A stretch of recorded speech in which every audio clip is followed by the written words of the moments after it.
Welcome to Flat Earth Debate, Uncut and After Show. I'm your host Nathan Oakley, and if you are new to this channel, or you've not done so already, then be sure to subscribe, hit the bell notification icon and join button if you'd like to become a Nathan Oakley 1980 channel member and keep up to date with the Flat Earth Debate. If you would like to support the channel, there is a super chat that runs alongside each of these shows while they premiere, and there's also a PayPal, Patreon, crypto and thanks button in the info box below the video. Speaking of Patrons, I'm going to do a quick shout out to all of you who do support me on Patreon.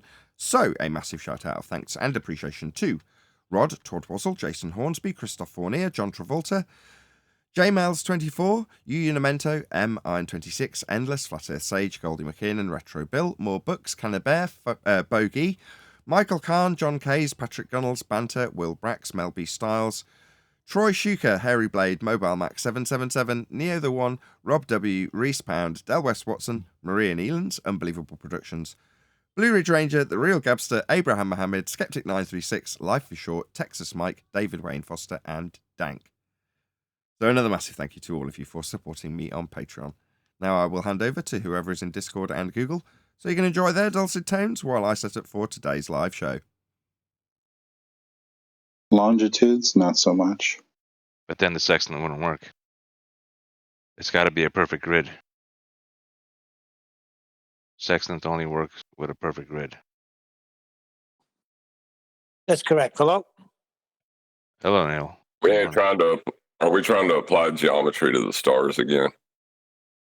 Oh, we're just talking about time zones and like how the distance shrinks the more you go above, let's just say equator and below equator.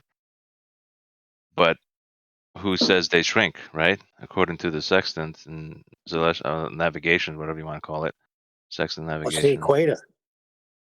It's well, it's basically the average between like the traveling of the sun. It's based on the sun. That's what I'm basing it on. Minimum angle measurement to Polaris.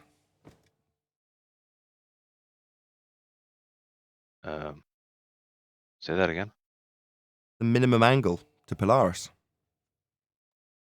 It has to do something with the equator. No, that is the equator. Hold on, wouldn't the equator be the maximum angle on the in the celestial sphere if you were below Polaris? Or is that just the same thing as what you're saying? It's the same thing that I'm saying, but you're saying maximum where I'm saying minimum. What I'm thinking is minimum with respect to the horizon. That's what I mean. You mean the same thing, but maximum distance away from Polaris, if your starting point's at the center, would make it the maximum. I think we're on the same page. Yeah. The information that we had 2 years to absorb, I don't expect anybody to be able to hear it and immediately get it. As much as we simplified it from what 10th, researched, it can still get confusing. Really? With the flat baseline, I don't know. When you hear that, something's got to click, and then you got to start paying attention. Like arguing with somebody about Earth curve when you have a straight line that's sea level, sometimes people just miss it. I think that guy yesterday, I don't know. I think he's thinking about it even right now, because that was information that was brought to his attention. And if he's any kind of man of intelligence, he's going to absorb it, he's going to think about it, and he's going to come back. I think he's thinking to himself right now, I know I'm not a liar, and I know I'm not a retard, so they have to be wrong, is what he's thinking. No, if he's thinking that, John, if he's thinking that, then that's making him think. They have something here. He can't get around the flat baseline. He even admitted to that. Yeah, that's something I'm going to concede on the live show. So after a lot of discussion, I don't think it's reasonable for me to label him a liar. So as much as I did in the heat of the moment, I don't think I had enough evidence to justify that claim. So that's something I'll concede when the live show starts. But we don't have enough. Go on, John. Oh, I was just going to say, we can't really call him a liar either, because if we apply those standards, a liar or a retard, if we apply those standards to ourselves prior to 2015, we were all either liars or retards, you know? Right. No, I agree. And by that, you know, as much as I was, you know, trying to control my temper with a teacher in a flat earth arena that I know knows better because he's told us. Because I was going to start off by agreeing with Neil and saying, well, in a way we should thank him because most people can't recognise the complexity of some of the arguments, even though they are simple when you know how. They aren't to your average layman. But to your average mathematician, they're just easy. It's really easy to comprehend this stuff until you get into it defying their sphere belief, and then they don't know what a triangle is, literally. Right? That's really useful, but it takes somebody of that sort of intellectual prowess to be able to get them to say, yes, I understand how, 90 degree can only meet a flat baseline and things like that, right? You won't get those concessions out of a globe believer. What you will get out of somebody with a bit more intellect about them is the concessions that you need, followed by the cognitive dissonance where they deny it. So, you don't want the rebuttals to just be rinse and repeat in their claim that they don't want to address. You want them to actually address their claim and say, yes, I understand geometrically how you are absolutely correct. However, I can't be a liar. That's what you want them to go to. But like I say, based on what I've listened back to and now edited quite a few videos out of, I don't think I met the standard. And somebody even approached me after the fact and said, look, this is the standard in law. And yes, that's obviously not the standard we're dealing with here, but we are talking about your opinion of their motivation, which is, in this case, lying, which I explicitly called him. But, I'm going to have to eat a bit of humble pie, take that back and go, no, I did not reach the standard. And while he's wrong and should know better, that doesn't make him a liar. Yeah, but we could get him to understand that he's been lied to. Understanding where you're wrong doesn't mean that up until this point when I brandished him a liar based on the fact that I demonstrated him to be wrong with his own words and then cognitive dissonance kicked in, the very fact that cognitive dissonance kicked in is almost his get out. It's almost like that proves he's not a liar. Do you remember the transition between the first guy after QE said, hey, so-and-so's in chat. And he says, well, I got one more question. How many degrees in a triangle? And he wanted to set you up somehow. But Matthew Learn said 180, of course. So this goes to prove to what Nathan was saying. When they're not the anti-flat earthers, they answer the questions properly and correctly. They just don't realize how bad it is when set next to the globe claims. And this is where he was. That's why he contradicted himself so many times, because he knows the right answer to the questions, but he hasn't said it next to the globe claims, which totally says, wait a minute, this doesn't make, and that's when Cogdis kicked it. Well, there's the claim within the globe that if you make 3 90-degree turns, right, you'll make a triangle on a sphere. Has anybody ever heard that? But yeah, I've heard that. But what the guy said, how many degrees in the triangle? And Matthew Learns answered it rather than not answering it. Nathan was just going to leave the guy and go to Matthew Learns. You listen to it, Matthew Learns says 180, just in the same tonality that he said straight baseline. He's just giving right answers to the question. He wasn't thinking spherical trig there when he answered that question. What is spherical trig? Well, no, right, because they're trying to set it up with the triangle to say the surface must be curving because you can make 3 right angles and create a triangle. Well, they can't because it's a curved line. All 3 lines are curved. The spherical triangle is nothing more than a projection of the concave nature of the celestial sphere back onto imaginary globe Earth. Right, but it's the end of the protractor. Right, that's what I was getting ready to say is you can't measure a right angle on a sphere. Correct. They're They're not getting that you have to measure it from inside the sphere. Correct. So It's all. Well, that's why I've said in the readings I've done, it emanates from the inside, the equatorial plane. It's projected onto. Now, this is the way it's written. Okay, projected onto the celestial sphere because that's how we see it. Because they have the celestial sphere latitude for latitude, longitude for longitude matching their imaginary globe of Earth. So what they did is they look at the sky and the concave nature through the perspective and so forth and say, well, we must be a globe, and our latitude lines match those of the celestial sphere. Our longitude lines match those of the celestial sphere.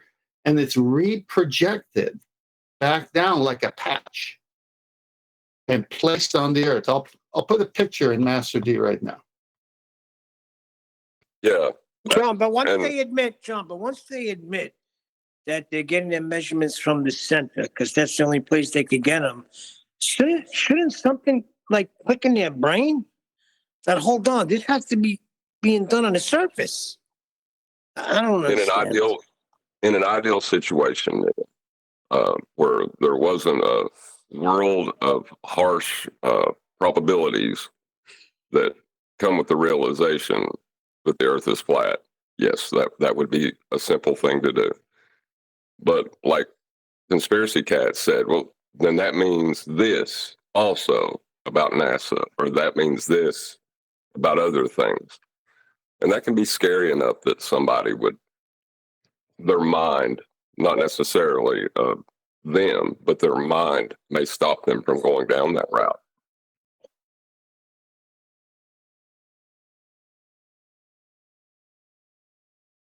So it's fear. It's called this, Neil. It's too much to absorb at one time when you have a lifetime of lies that you thought were true, and someone points out the contradictions within those so-called truths. And you want the guy on the spot to say, I've been lied to. Man, I can't. He's not going to get it like that. Okay, so it's cog dis promoted by fear, though, because come on, it's got to be like Conspiracy Cats. Like he's afraid. He's afraid of reality. I put in chat, all the proofs are there for the taking. It's the state of mind of the person that won't properly decode the evidence. Why? Many, many reasons. Exactly. Let me I was add just something quick. stating one of the prevailing ones. I got the picture there, Master D, Nathan, if you want to show it. I've got it up. Yeah. Right. that's Neil our says house. it's fear, but I got an example where fear wasn't involved. Because I remember when I looked in like 2011 at like the landings, right? And I watched one YouTube video. I seen what I seen, and it was pretty good evidence, but my mind couldn't wrap around it. And I'm not sure if fear was involved with that. It was just I didn't know how to process it at that time. So I had to sit on it for about a year, and then I decided to give it another look because I didn't know what to do with it at that time. It was just felt But that like really doesn't weird at necessarily, something like that. Go on. Yeah, but that's right, you. that doesn't make you a liar or retarded. It's just, our minds let us take things in as we can deal with them. I'd say if we knew the absolute truth of reality and everything, we'd probably lose our minds. I don't believe that. I do. Isn't that why chance. Jesus Not a spoke in chance. analogies? Isn't that I why do. Jesus spoke in analogies? 10th man, let me get this straight. You think you would lose your mind if you knew everything about reality? No, what John said. Well, the way I took what John said, because obviously you took it different. Most people, if they knew what was the real situation in the world they live in, they would be very fearful and probably would lose their mind. Okay, I agree with that. Yes. That's what I heard John say. Yeah, and like Jesus spoke to the people in analogies so that they could easily process the information he was giving them, right? Not always. Well, not always, but when it was harsher truth, Yeah, he it was would appropriate. soften it that way, right? Hold on. He was hard to the religious. He was soft on those broken. Let John finish his point. Well, there's a lot of people that's broken, but like Matthew, he sounded broken to me when he articulated his own logical fallacy to Nathan. It almost sounded heartbreaking for him to say it to me.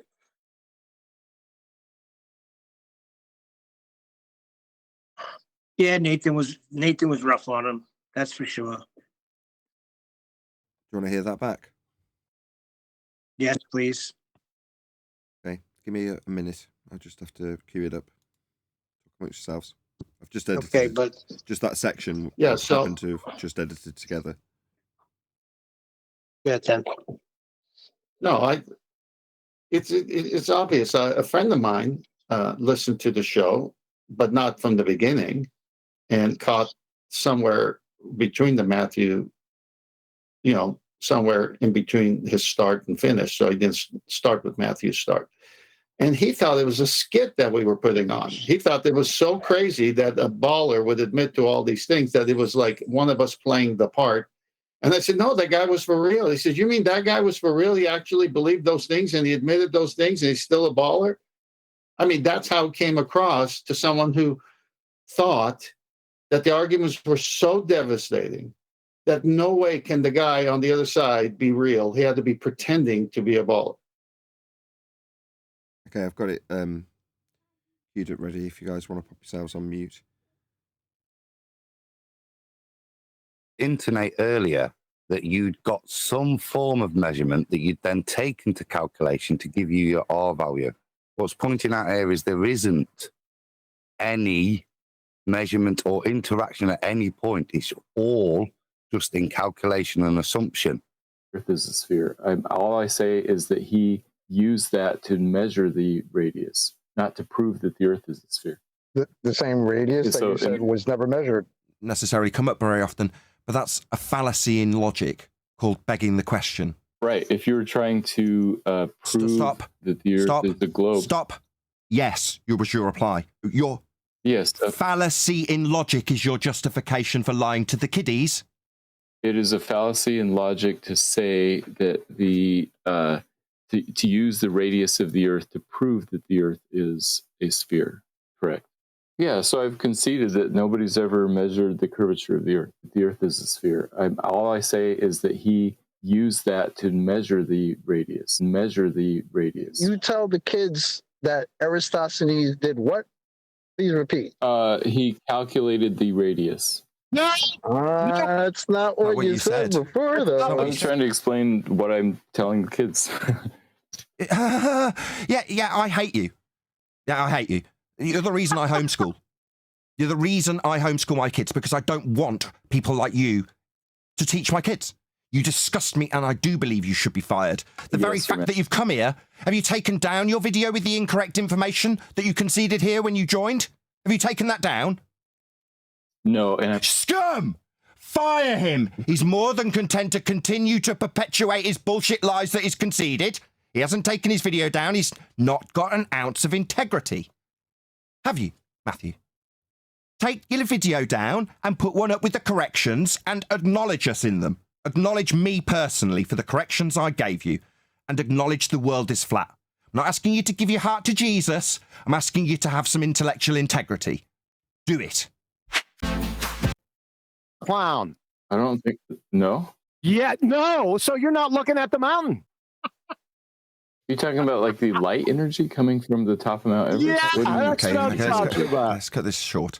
I think what he's trying to say is, when you say you haven't measured Mount Everest, what you actually mean is we haven't measured it that accurately, right? But it has been measured. It hasn't been compared against a physical standard like in your definition. So I would agree with your definition. Yeah, that's right. We're looking at the mountain. Can you show us looking at the curvature so you can make I'm the saying that proper nobody analogy? slapped a ruler up on Mount Everest. Yeah, you're still train wreck. You still return right back to your vomit. I am still exchanging energy with that mountain that I'm measuring, right? Show us the curvature to make your there's analogy light energy appropriate. coming from Saying light has no energy? Let me just summarize. The point being that there's a physical interaction when you look at the mountain to make whatever you're going to call a calculation or measurement. There's a physical interaction with it. Whereas with Earth curvature, There is no physical interaction with it at any point ever. You can't see Precisely. it. Precisely, Nathan. Thank you very much. Yeah, so I've conceded that nobody's ever measured the curvature of the Earth. Right. So curvature of the Earth isn't measurable because there is no way to physically interact with it. Ergo, it only exists in the maths. Right. It's a calculation. Matthew, but you did intonate earlier that you'd got some form of measurement that you'd then take into calculation to give you your R value. What's pointing out here is there isn't any measurement or interaction at any point. It's all just in calculation and assumption. Well, it starts from a measurement and then you use that measurement in a calculation. And using calculation to get your R value. Precisely. All based on what should be, but what isn't. Oh, your analogy is a train wreck. Have you ever? Well, what do you do when you look at Mount Everest? That is a train wreck, son. Yeah, sorry. Maybe I didn't explain very well. The point of bringing up Mount Everest is that we use calculations to determine its height. That's a measurement. It's a measurement. No, is the point, Matthew? When we look at Mount Everest, we're looking. When you did your calculations for Mount Everest, where did you get your initial numbers from? Did you just calculate them or observe Mount Everest? You observe Mount Everest and you measure angles and do survey. Now, when we go to Earth curvature, where is the Mount Everest that we're going to angle to? Sticks and shadows, Eratosthenes angle. They'd require a flat Earth also. Is a shadow the curving Earth that I'm supposedly measuring, or is it something completely different that's not a measurement of the thing that I'm going to calculate? It's a measurement of something completely different. It's a shadow. Right. It's a measurement of something completely different. It's the measure of an angle of a shadow. Right. So is that reasonable? Without yes, you use assumption? That. No, without an assumption, it's not reasonable. Of course, you can't get it at all. So I think this is the point of the analogy. You don't have a mountain to measure an angle to. If this Earth curve is only in existence in the maths, and there's no physical interaction to take a measurement of it, and you appreciate that you can only infer it by assumption, do you not see how that seems very unreasonable to any reasonable person after having that explained to them? Of course. So you have to assume that the Earth is a globe in order to try and get a radius. What sense does it even mean to get a radius if the Earth is not a globe? Okay. I realize that perhaps in maths this doesn't necessarily come up very often, but that's a fallacy in logic called begging the question. Right. If you're trying to prove that the Earth is the globe. Stop. Try that once more. Yes, was your reply. Yes. Fallacy in logic is your justification for lying to the kiddies, correct? It is a fallacy in logic to say that to use the radius of the Earth to prove that the Earth is a sphere, correct? To assume your outcome. That's begging the question. Yeah, because it's begging that's the okay. question. I'm not a student of yours. Yet when I talk, you listen to me. The one who knows more about your belief in this sphere than you do. I understand the flaw in logic you are employing, Matthew. You said yes, and then started waffling. No. At the point that you concede that what you are using to justify your assumption is the necessity for the assumption, that is unreasonable to assume. It's a flaw in logic. It is a logical fallacy. Yes, that's where we got to last time. This time, I don't want you to waffle on when you say yes. I will berate you for your use of logical fallacy to lie to children when you educate them about the sphere belief that you have based on flaws in logic. Now, I don't see it as reasonable to lie to children about your assumptions based on flaws in logic. Yeah, that's not reasonable. Do you understand my disdain for you and my justification for calling you scum when you justify lying to children based on a flaw in logic? Yes, I understand your disdain if that's what you think I'm doing. No, you are doing that. You have just told me how you assume Earth is a sphere because that's the only way you can justify measuring its radius. That is a flaw in logic called begging the question. That's not what I think you're doing, it's what you factually are doing, and it's your justification for lying to students about Earth being a sphere. Now, that is why I have a high level of disdain for teachers in this arena, like conspiracy cats. Because he knows better. We've told you it's a flaw in logic. You've conceded it's a flaw in logic. So it is not a reasonable justification to tell students Earth's a sphere. Comprende? Eratosthenes is not a proof of the Earth being a sphere. Eratosthenes, the first word out of his mouth. So my disdain, my reasoning for calling you scum is because you've justified it with a logical fallacy. Not reasonable. Not Eratosthenes. Yes, Nathan, or no, Nathan? No. No, it's not So reasonable no. to lie to the students based on a flaw in logic you hold. It's not reasonable to lie to students ever. So were you to justify telling the students that Earth's a sphere, having had the flaw in logic pointed out to you, would you now concede that if you continue to do so, it's perfectly reasonable to consider you a scum? Based on the fact you now know Yes, it's a flaw in logic that you used to justify this education you thought you were giving them? No, you were giving them flaws in logic. Unreasonable. You're misunderstanding what I'm telling them. I'm not using Eratosthenes to prove that the Earth is a sphere. All I say is that he used that to measure the radius, not to prove that the Earth is a sphere. The same radius that So- you said was never measured. That radius.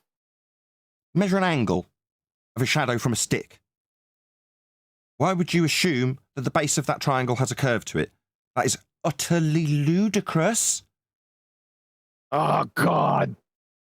I'm asking him why, when he told us he was measuring an angle from a shadow, that in any way, beyond the flaw in logic that he's already used, where he assumes he's measuring a sphere, why would assume that that angle was actually a curved line meeting a straight line? We already Angles are always compromised, between straight dumbass. lines. We already compromised this dumbass 3 times with that. You tell the kids that Eratosthenes did what? Repeat.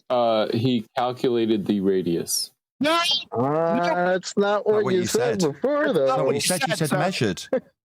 How did it He all measured the- here? Use that to calculate the radius. The angles, that's straight lines, though, isn't it? Oh, brother. It is. Right. So does this cognitive dissonance hurt as a justification to brainwash the kiddies into your religious belief of a sphere? Is this, No, I think is I'm this telling the cognitive truth the dissonance hurting? No. Well, we've already gone through the angle about, 7 times? You know, I had a little gloat about how I'm a student of drama, like trained as an actor. And it took 6 attempts for me to get you to concede that you're not going to get a right angle out of a curve. But you're now going back to what you've calculated out the surface of the angle that you measured was curved. That's utterly absurd. We've already compromised you, as just been pointed out by QE. I don't know what you're doing.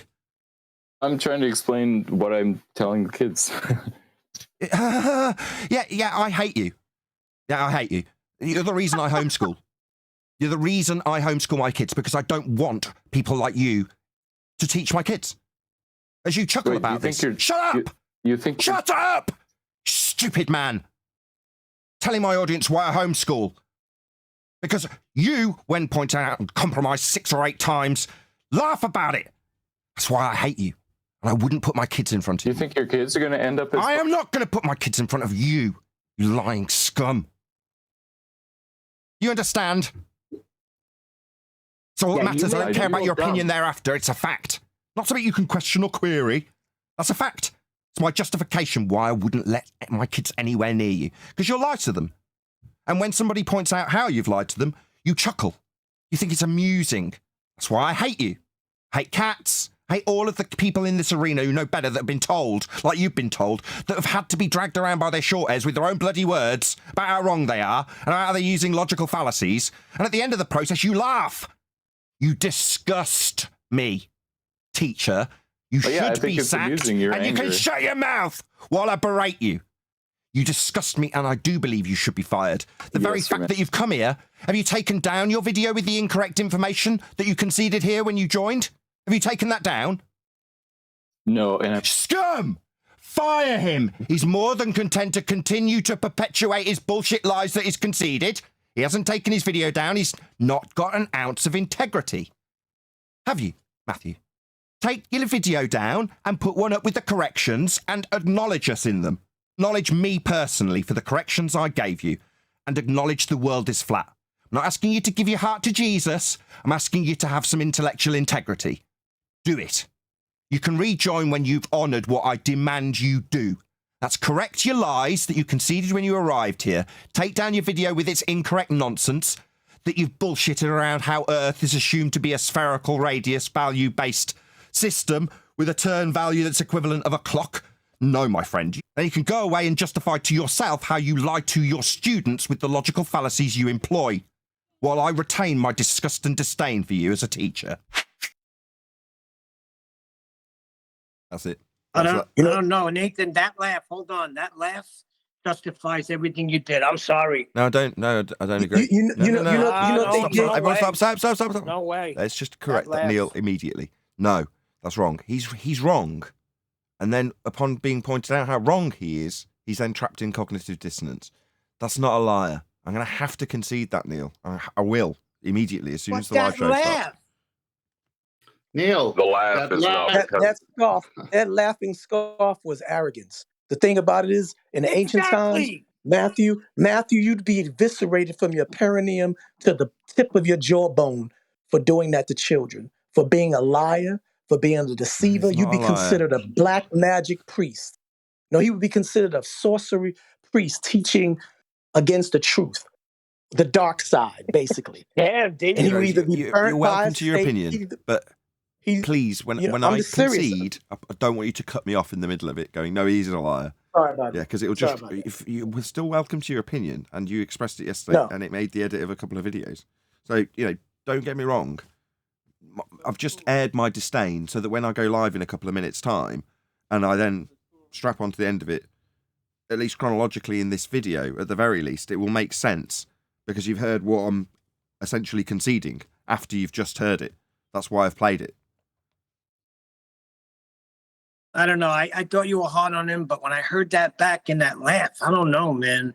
I don't know. The laugh is not him being arrogant. That is the cognitive dissonance. Precisely. He's not understanding. Exactly. A nervous laugh? Just listen to John. No, the laugh is cognitive dissonance. That's what it is. And I can identify that when I'm editing the video and I've got, other than the kids screaming their heads off, I've got a reasonably calm head on, as in I'm not stressed out with the debate discussion itself. I'm just editing the video and I'm listening really intently to what's being said and how it's being said, more so than I do as much as I've treated the room to hear clearly. Yeah, it doesn't change that yesterday my fury has driven my decision-making capabilities badly because I've assessed it badly. And listening back, not to mention the fact that several people approached me, including the other John from the other John. There's a lot of Johns. The one that we put up on Skype for the show yesterday, right? He also said the same thing. And as soon as he said it, I pondered it and thought, yeah, he's got a point. Right? Now, as much as I disagreed that ignorance and stupidity are the same thing, it doesn't change the fact that to call him a liar, I've got to attribute malice. It doesn't matter if stupidity is different to ignorance. I'm accusing him of malice the moment I call him a liar. That's wrong. I've got to concede it. And I agree. And I want to clarify when I said arrogance of the scoffing laugh. It's not arrogance that he's a liar. It's the arrogance of his cognitive dissonance is so indwelled in his arrogance in his subconscious that he feels like, Nathan, you don't know what you're talking about. You're making a fool of yourself. I know what I'm talking about. That's the cognitive dissonance. I didn't hear that. I didn't hear that. Yeah, I gotta be honest, I didn't hear that. I heard that myself when a kid at school told me there was no Santa, and then he said something like, how would he get around the world the way he does? And I laughed like, I don't know. That's what I heard. I heard a really frail person who was having trouble, putting things together in his own mind. And he expressed it as a laugh.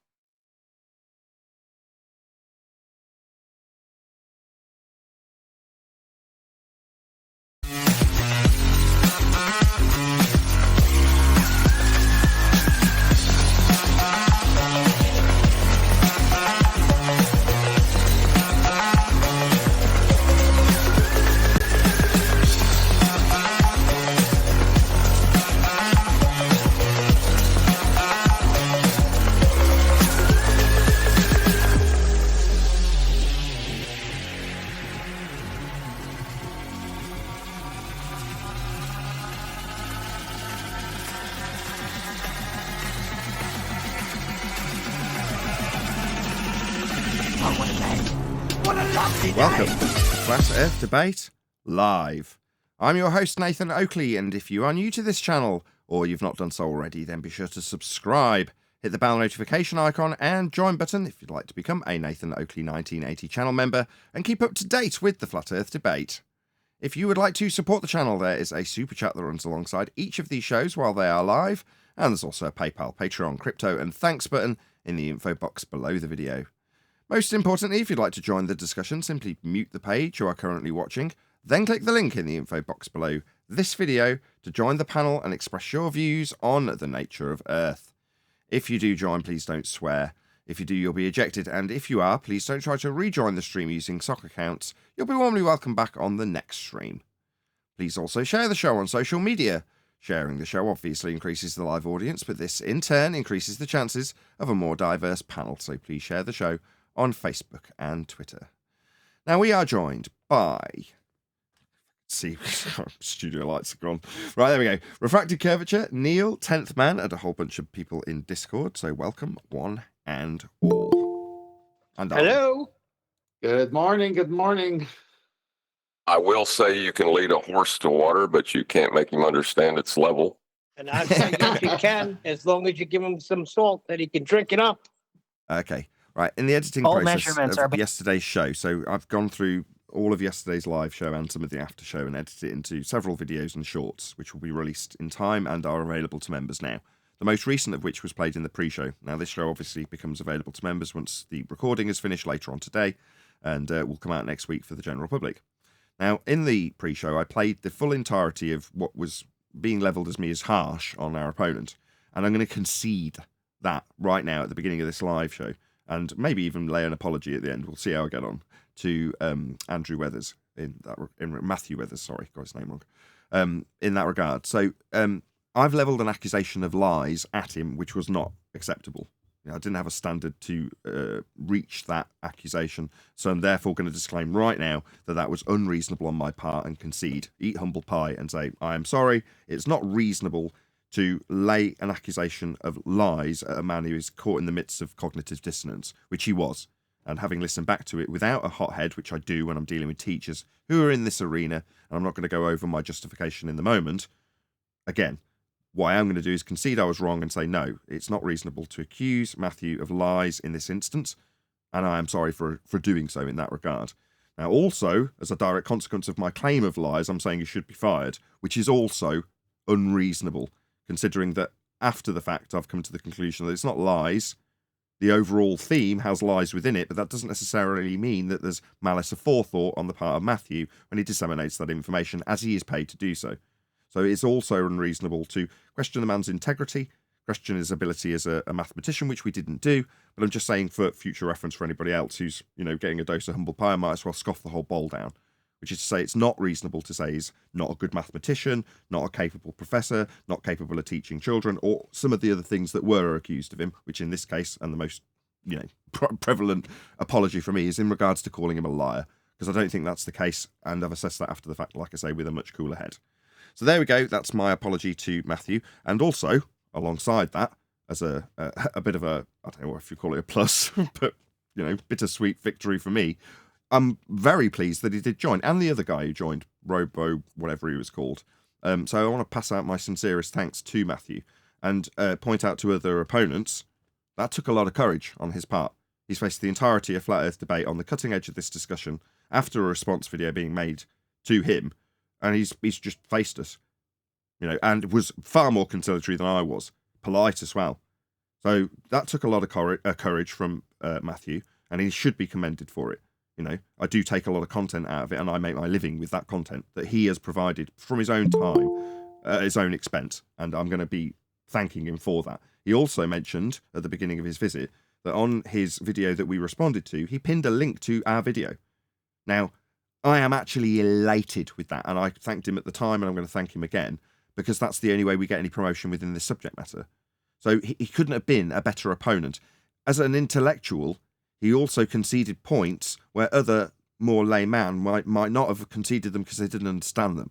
But as a mathematician, the basic concepts that are proving Earth is flat, he'd be remiss if he did not concede them, and he didn't. He did concede them in the moment, only to occasionally have to be dragged around by short hairs upon double speaking and disagreeing. Again, a demonstration of cognitive dissonance, not a demonstration of deceit with malice aforethought. So I want to concede that. I've done so, and we can move on, and I don't have to feel any guilt that I've wronged Matthew. And for anybody who was cheering, going, no, I agreed with you, you're all welcome to your opinion, as was aired by D. Rose in the pre-show.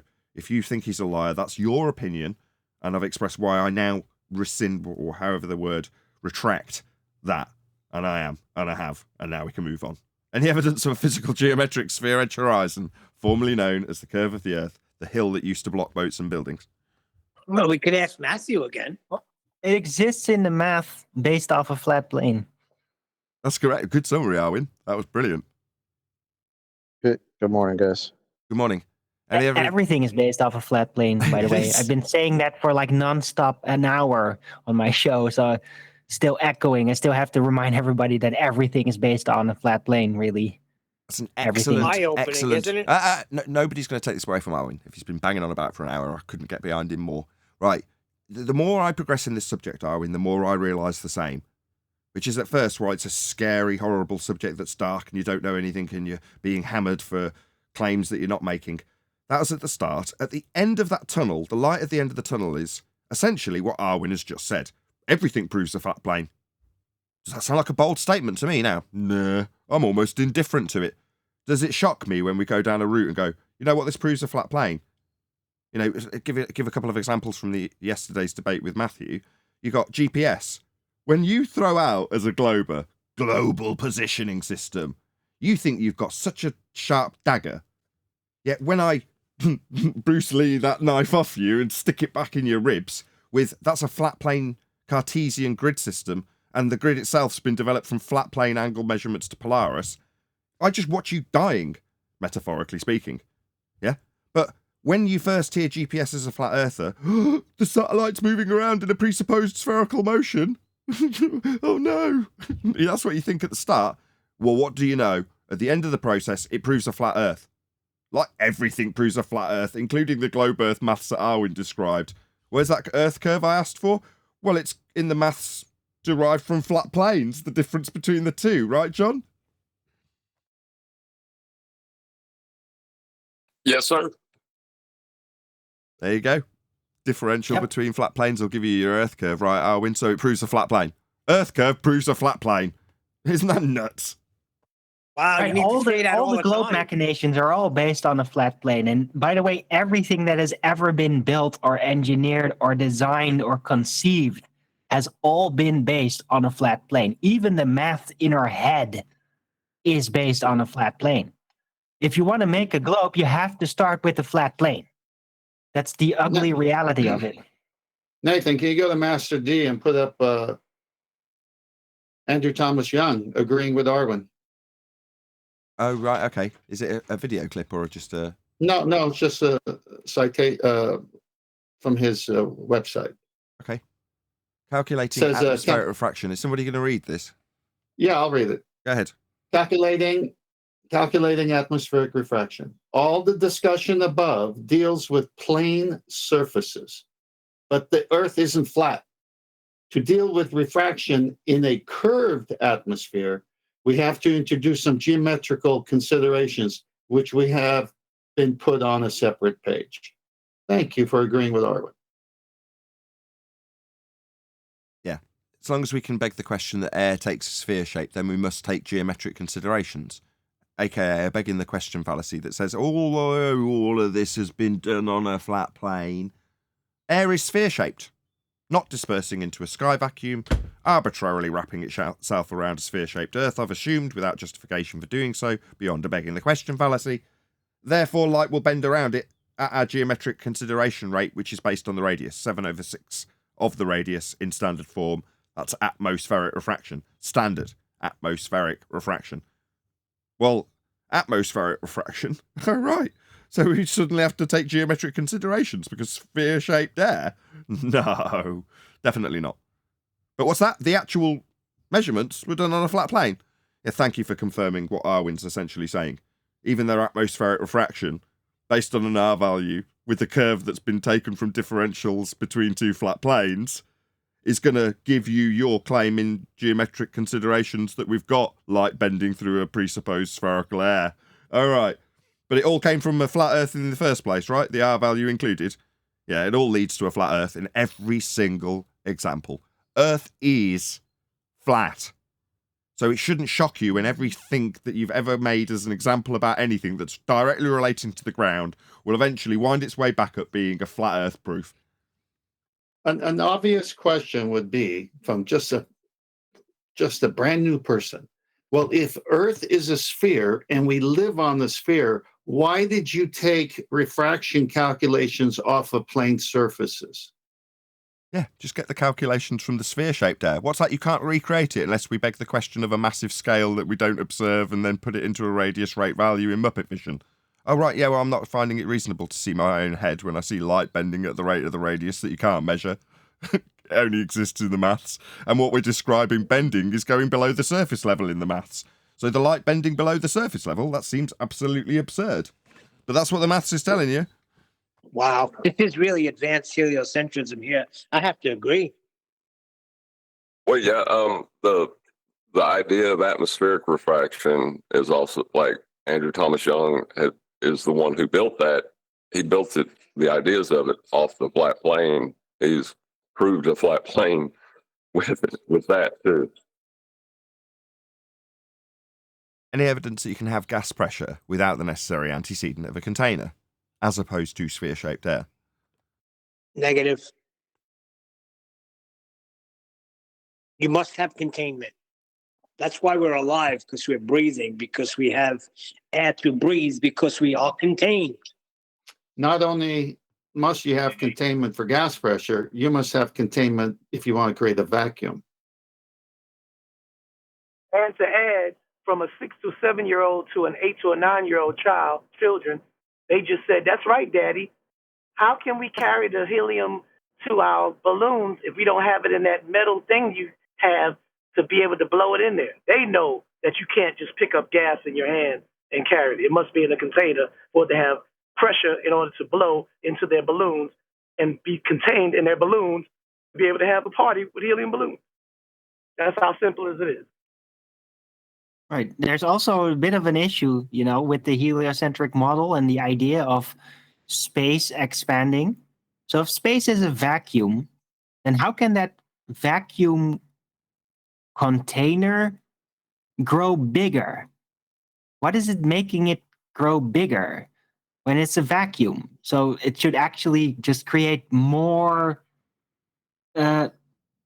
vacuum power, more necessity for gas to be spreading out. So the universe is growing, but the volume is... The vacuum it's hasn't so got any- hold on, confusing to me. I'm trying to answer you.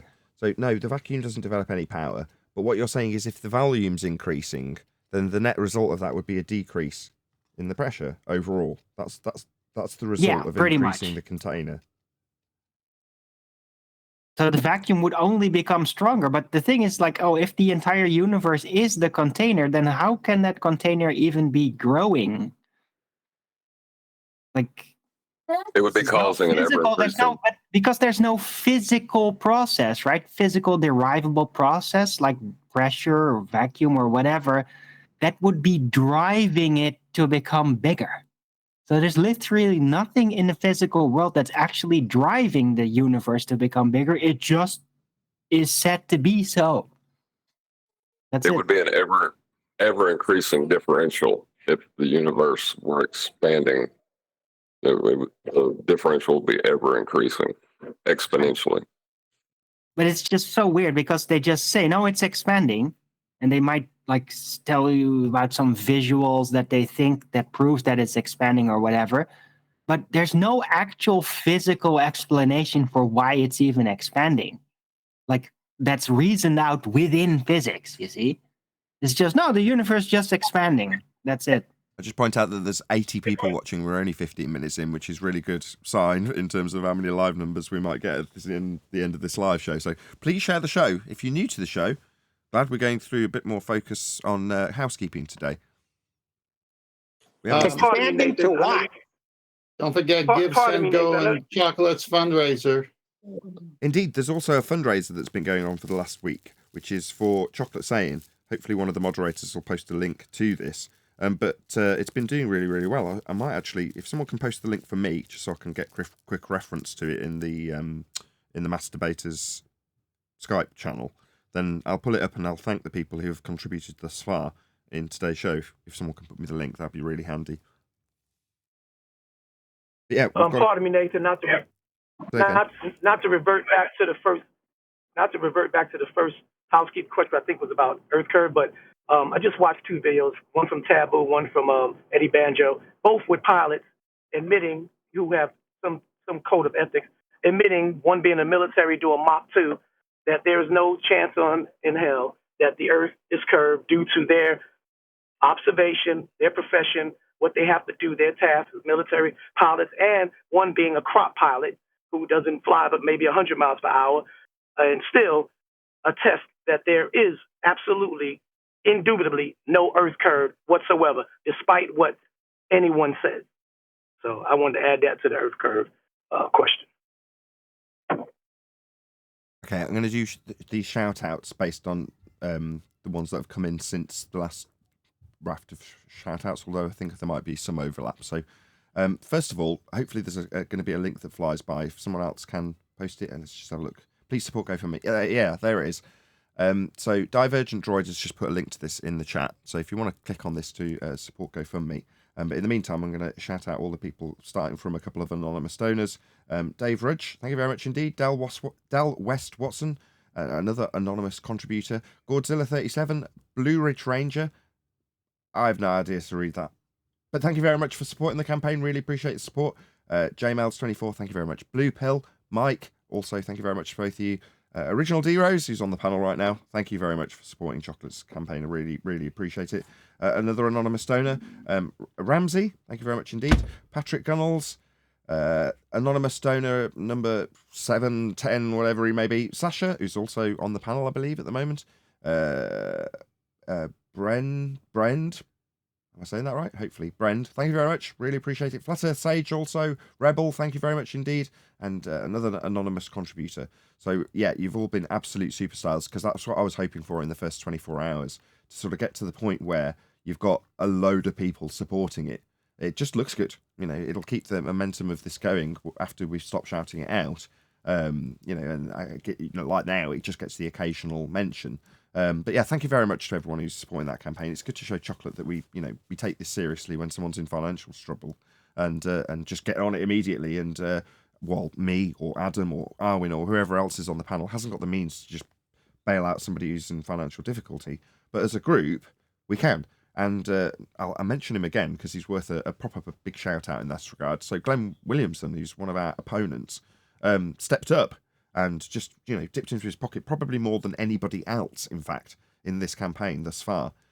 So, it just goes to show how wrong I am, especially sometimes about these ballers and their lack of empathy. Well, not true at all in this regard. And it has definitely upped my respect level for that particular individual, known as Ruhif in terms of his alias or whatever he goes by. But yeah, props to you as well, Rufy. I know you didn't get a mention on that particular list of shout-outs, but I'm going to give you one anyway. So there we go. So that's Chocolate's Give, Send, Go campaign. A couple of things I will say, as we've done a fairly extensive shout-out for it, is that this campaign is really good in the regards that it gives you a really easy way to share it. So you just click on the share button and it takes you straight to the links, which is epic. So, just share it if you can't necessarily contribute to it. The other thing is, if you are contributing to it, there's a tip amount. So just set the tip amount to 0. You click on other and click 0 unless you specifically want to, support this platform that Chocolate's using. Fair enough if you do, but I would suggest if you do give to the campaign, like I say, unless you do want to particularly add this bit here, just go to other and set it to 0. Anyway, that's it. That's enough shouting out for the campaign and advice so that all the money goes to Chocolate. Anybody else got any comments on that? Maybe you, Chocolate, as it's your campaign. I would hope so. I think it. I actually want to add something. I just want to shout out to everybody that contributed. Like I hope you guys don't get tired of hearing me say thank you, and I'm humbled, but I am. I really didn't expect to get this type of love. It's extremely helpful, and love all you guys. Thank you. Just to contrast that, I absolutely expected that love for you, Chocolate. So, you know, it was no surprise to me. No doubt, Everybody no loves doubt. I Chalk, love you the you too, man. bro. Man, I love you, bro. And your tracks are fire, bro. Yeah, can we That not adds have, to it, bro. yeah, as much as I like the sentiment, can we not Thank have you. lots of grown men now telling each other that they love each other? Thank you. It's all right.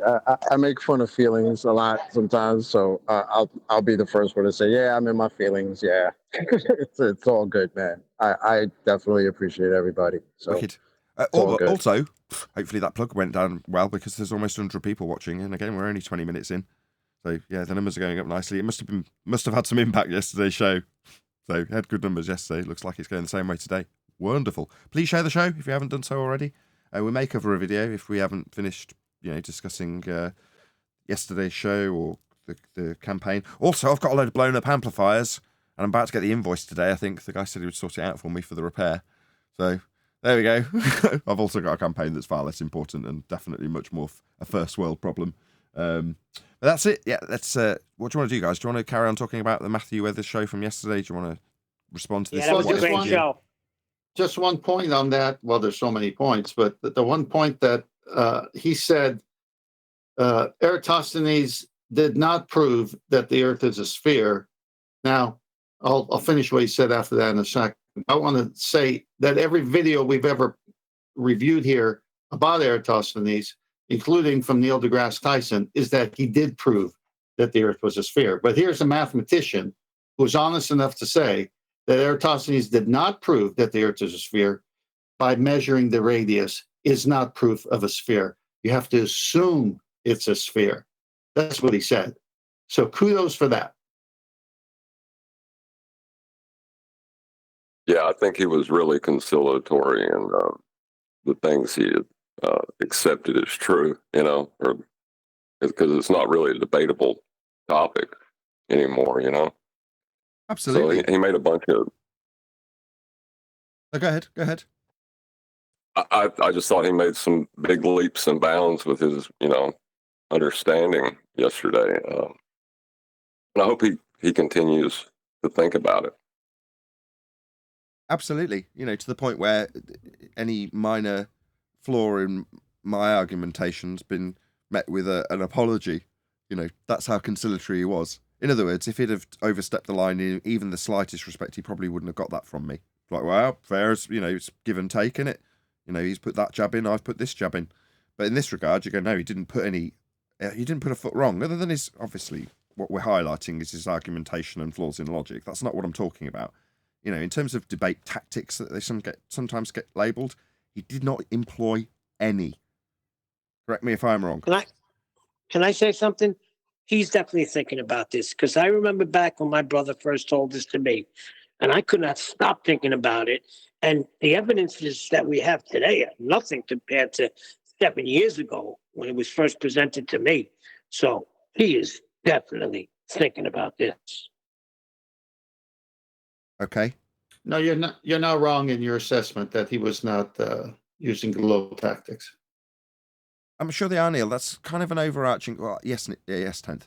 That is an overarching thing that I've kind of expressed in regards to why I would apologise, which is to say that I don't want to give it any second thought after the fact. Once I've relinquished my error, I feel like, no, well, that's it now. I won't actually give Matthew a second thought. No offence to you, Matthew. It's nothing personal. But what I mean by that is, while you're detailing how he will be pondering this, that's a given for every ball-believing member of the audience ever to come here ever. It goes without saying.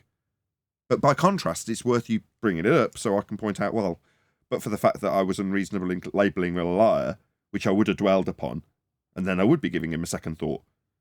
But because I've relinquished that or apologised, I don't feel like I will give him a second thought. I mean, that may not be the case. I don't know the future.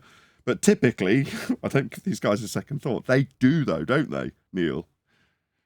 Absolutely. Well, my thing is until that apology that you just gave, in his mind, he could look at it as, I know that I'm not lying. and I know things. I'm not retarded. So Nathan has to be wrong because what he said isn't true, right? No. So that's where a lot of people, where I used to, I don't know about a lot of people, but I used to get caught in that. Is, well, I know I'm not lying, and I'm not a retard. But how can he say Nathan's not correct when he conceded everything? No, being That's where wrong. you lose me, John. We went through this on the pre-show. There's a difference between being wrong and finding yourself in a contradiction. Well, finding yourself in a contradiction is very different to engineering a contradiction simply because you know one side of the contradiction doesn't work as a get-out. Now, that's overly complicated, but that would be the only scenario that he could argue if he was proven to be a liar by, some definitive measure, which is unlikely. But for the sake of argument, that's the only get-out he could use. So therefore, what conclusion can you draw? Well, there's no malicious intent there. So he's not lying. There's no other way to describe it. He's wrong and been shown to be wrong and then offered up an explanation that's in contradiction, which is I pointed out to him with his bent tangents and curved 90s and all the rest of it. Well, yeah, that's just being wrong, isn't it? Yes. Absolutely. Like, that's why this topic is no longer debatable. I hope you're not taking this that I don't stand by every single debating point that we won, Neil. No, I know you do. I know you do. I'm not saying that. I think, John, you meant that Nathan's wrong, that he's retarded and that he's a liar. Not that Nathan was wrong about his points. I may have misunderstood what you meant. Okay. No, yeah. Well, like, if we're going to apply the standard that you're either a liar or you're retarded, right? If that's the standard we're going to apply, would we want that standard applied to us prior to 2015? Yeah, and if somebody says, well, you were ignorant of it, or it was explained to you and you didn't understand, and I go, yeah, well then there's nothing malicious in it.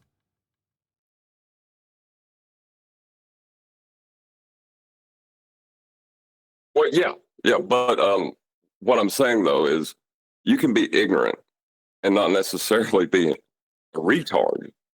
Especially when the paradigm that you've grown up in is heliocentrism. And God help you if you've had an education in it where that is your primary focus of study. Because it may be impossible for you to get it at that point, Indeed. But yeah, like I say, I don't dwell too much on the cognitive dissonance of our opponents when they come to this subject. And it's unreasonable, like I keep saying, for me to then accuse them of lies when I can't demonstrate any malice of forethought. But by the same token, I can and will continue to show where they're wrong.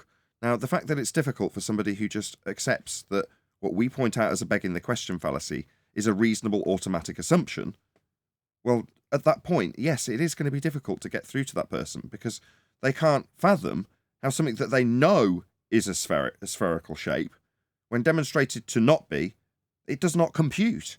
That is pretty much the definition of cognitive dissonance. But I know it's true. I know Santa's real. He bought me my presents. This doesn't make any sense. That's what you're facing. Yeah? But that person who can't quite believe that Santa doesn't come down their chimney, he's probably, or she's probably told a dozen other people about the Santa Claus presents that they got last year. Is that little child a liar? No. They were wrong, and now they can't quite figure out why the hell that they believe this. They know he's come down the chimney. They saw the presents. What's interesting is that your parents, or some parents, eventually tell their children, no, it was us. It wasn't Santa. But it's these same parents who are holding the same fallacious reasoning with what they've told us about our reality and outer space and heliocentrism. So in one sense, they know they're making up a story for childhood fantasies, then later they're going to find out it's not true, but yet they themselves are in a fantasy with heliocentrism. Hey, I broke my butt buying my kids gifts. I told them Santa Claus was fake right from the beginning. Told them, I'm Santa. I'm purchasing these gifts for you. There is no such thing as that fat, jolly old red man. Want to see Santa Claus? You're looking at him. Right, but to that child that is hearing that Santa isn't real from someone else, there's implications that come with that. That his parents have told him something that's not true. His parents are like, they're invincible. They're geniuses. They're superheroes. They are the authority. That's the point I'm making. So when you have Hollywood movies all based around heliocentrism, you have 69 million a day going to NASA, and they're always telling you stuff. Then you've gone through the education process, which has to not contradict any of the stuff that I just previously mentioned. Then all of a sudden you find out it doesn't match up to reality, and the so-called measurements or calculations don't even work. Wow, what are you going to do? You're going to just say, oh, they all lied to me, I'll get on with my day? Or you're going to have some problems. That's a scary thought for some people, And some people are very comfortable with, I guess they lied and I'm just going to have to deal, because if what you're saying to me is true, then everything that I believe is a lie and I can't deal with that reality. So I'll just go la la la and ignore you for the rest of the day. Actual quotes from people telling me that stuff. Yeah, and that's happened to me. And I said, well, me pointing out the lie isn't a lie, is it? So not everything is a lie. You just have to realize what is deception and what is not deception. And you have to have discernment. And you have to check everything. You can't just take someone's word for it. Have you done? Why don't you go do your own research, come up with your own opinion? I did. This is mine. This is what I know to be true. And so it's like, just the fact that something is showing up a lie discounts everything as a lie. It's right then or there.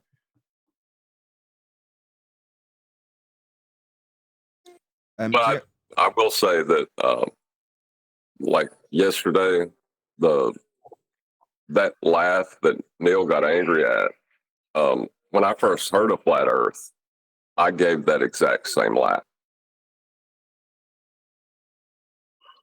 Negative gravity.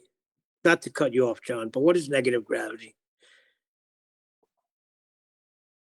Already told you that clouds and balloons have negative gravity that keeps them up. That's what's being said. What's gravity? What? Negative gravity? Nobody's saying that, are they? Yeah, right in chat. I just read it. Poopa poopa. Negative gravity. That's why the clouds are up. And balloons and stuff like that. Whatever. Okay. What's gravity? The video that you've shared with us, 10th, what if Earth was actually flat? Was that the one that we covered before? I just posted the second one, which you were at the 527 mark. So it's right there, Master D. Just go to the 527 mark. Okay. So, as I would hope would be the case with any response that we got, and indeed was the case with Matthew Weathers when he came and explained that he had posted a link to us and then pinned it on the video we responded to. Well, in the same vein, and as a fellow YouTuber, I am sharing the link to this video in the live stream chat. And what I'd like you to do, maybe now, maybe later, is go to this video and let the person know, that's What If channel, which is the channel we're covering, that Nathan Oakley 1980 sent me. Now, if you want to add to that and say we covered your video, there was a response done, whatever. But that's the reason why Matthew has come back to us and done exactly as requested, because we've specifically said that's what we want to happen. We don't get a great deal of promotion as flat earthers. Therefore, when we do go to the extent of responding to people's claims, and they in turn respond to us, we would hope that, as I have just done, there's a link shared so that there is actually some benefit for me personally as a very small YouTuber who gets very limited promotion. So there we go. That's the disclaimers out the way. Please go and check out their video and let them know Nathan Oakley 1980 sent me. As I say, there is a link to that in the live stream chat. Let's proceed. Would there be a day and night cycle? Or time zones? Every flat earther knows that the sun goes in circles around a pancake-shaped Earth. So we're into stereotyping fallacies. Every flat earther knows. All right, do they? So you've gone and interviewed every single flat earther and established that they think the Earth is pancake-shaped. No, you think that the pancake-shaped flat Earth moves through a sky vacuum in an orbital motion. We already covered this on the previous video about what if. Yeah, that's your presupposition that you're projecting onto us by saying that every flat earther knows it. Is that because you're about to try and burn this straw man? Therefore, you've got to declare to your audience that this is what flat earthers think. What an outrage. Now, I don't go around telling my audience what every globe earth proponent thinks. What I do is express what the actual heliocentric religion dictates in their doctrine, because I can make that as an absolute statement. What you cannot do, and is unreasonable to do, is to make these general stereotyping fallacies about what every flat earther thinks. Did you interview me? No, you did not. So how dare you? And so does the moon. They're both around 50 kilometers in diameter. And what a bloody outrage. I have no idea how high the sun or moon are.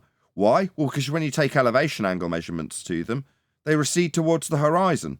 So unless you've got an actual diameter for an actual size or an actual distance, you're never going to get any actual measurements for how high this celestial item is in the sky. I mean, is it touching the horizon when it gets to it? No, obviously not.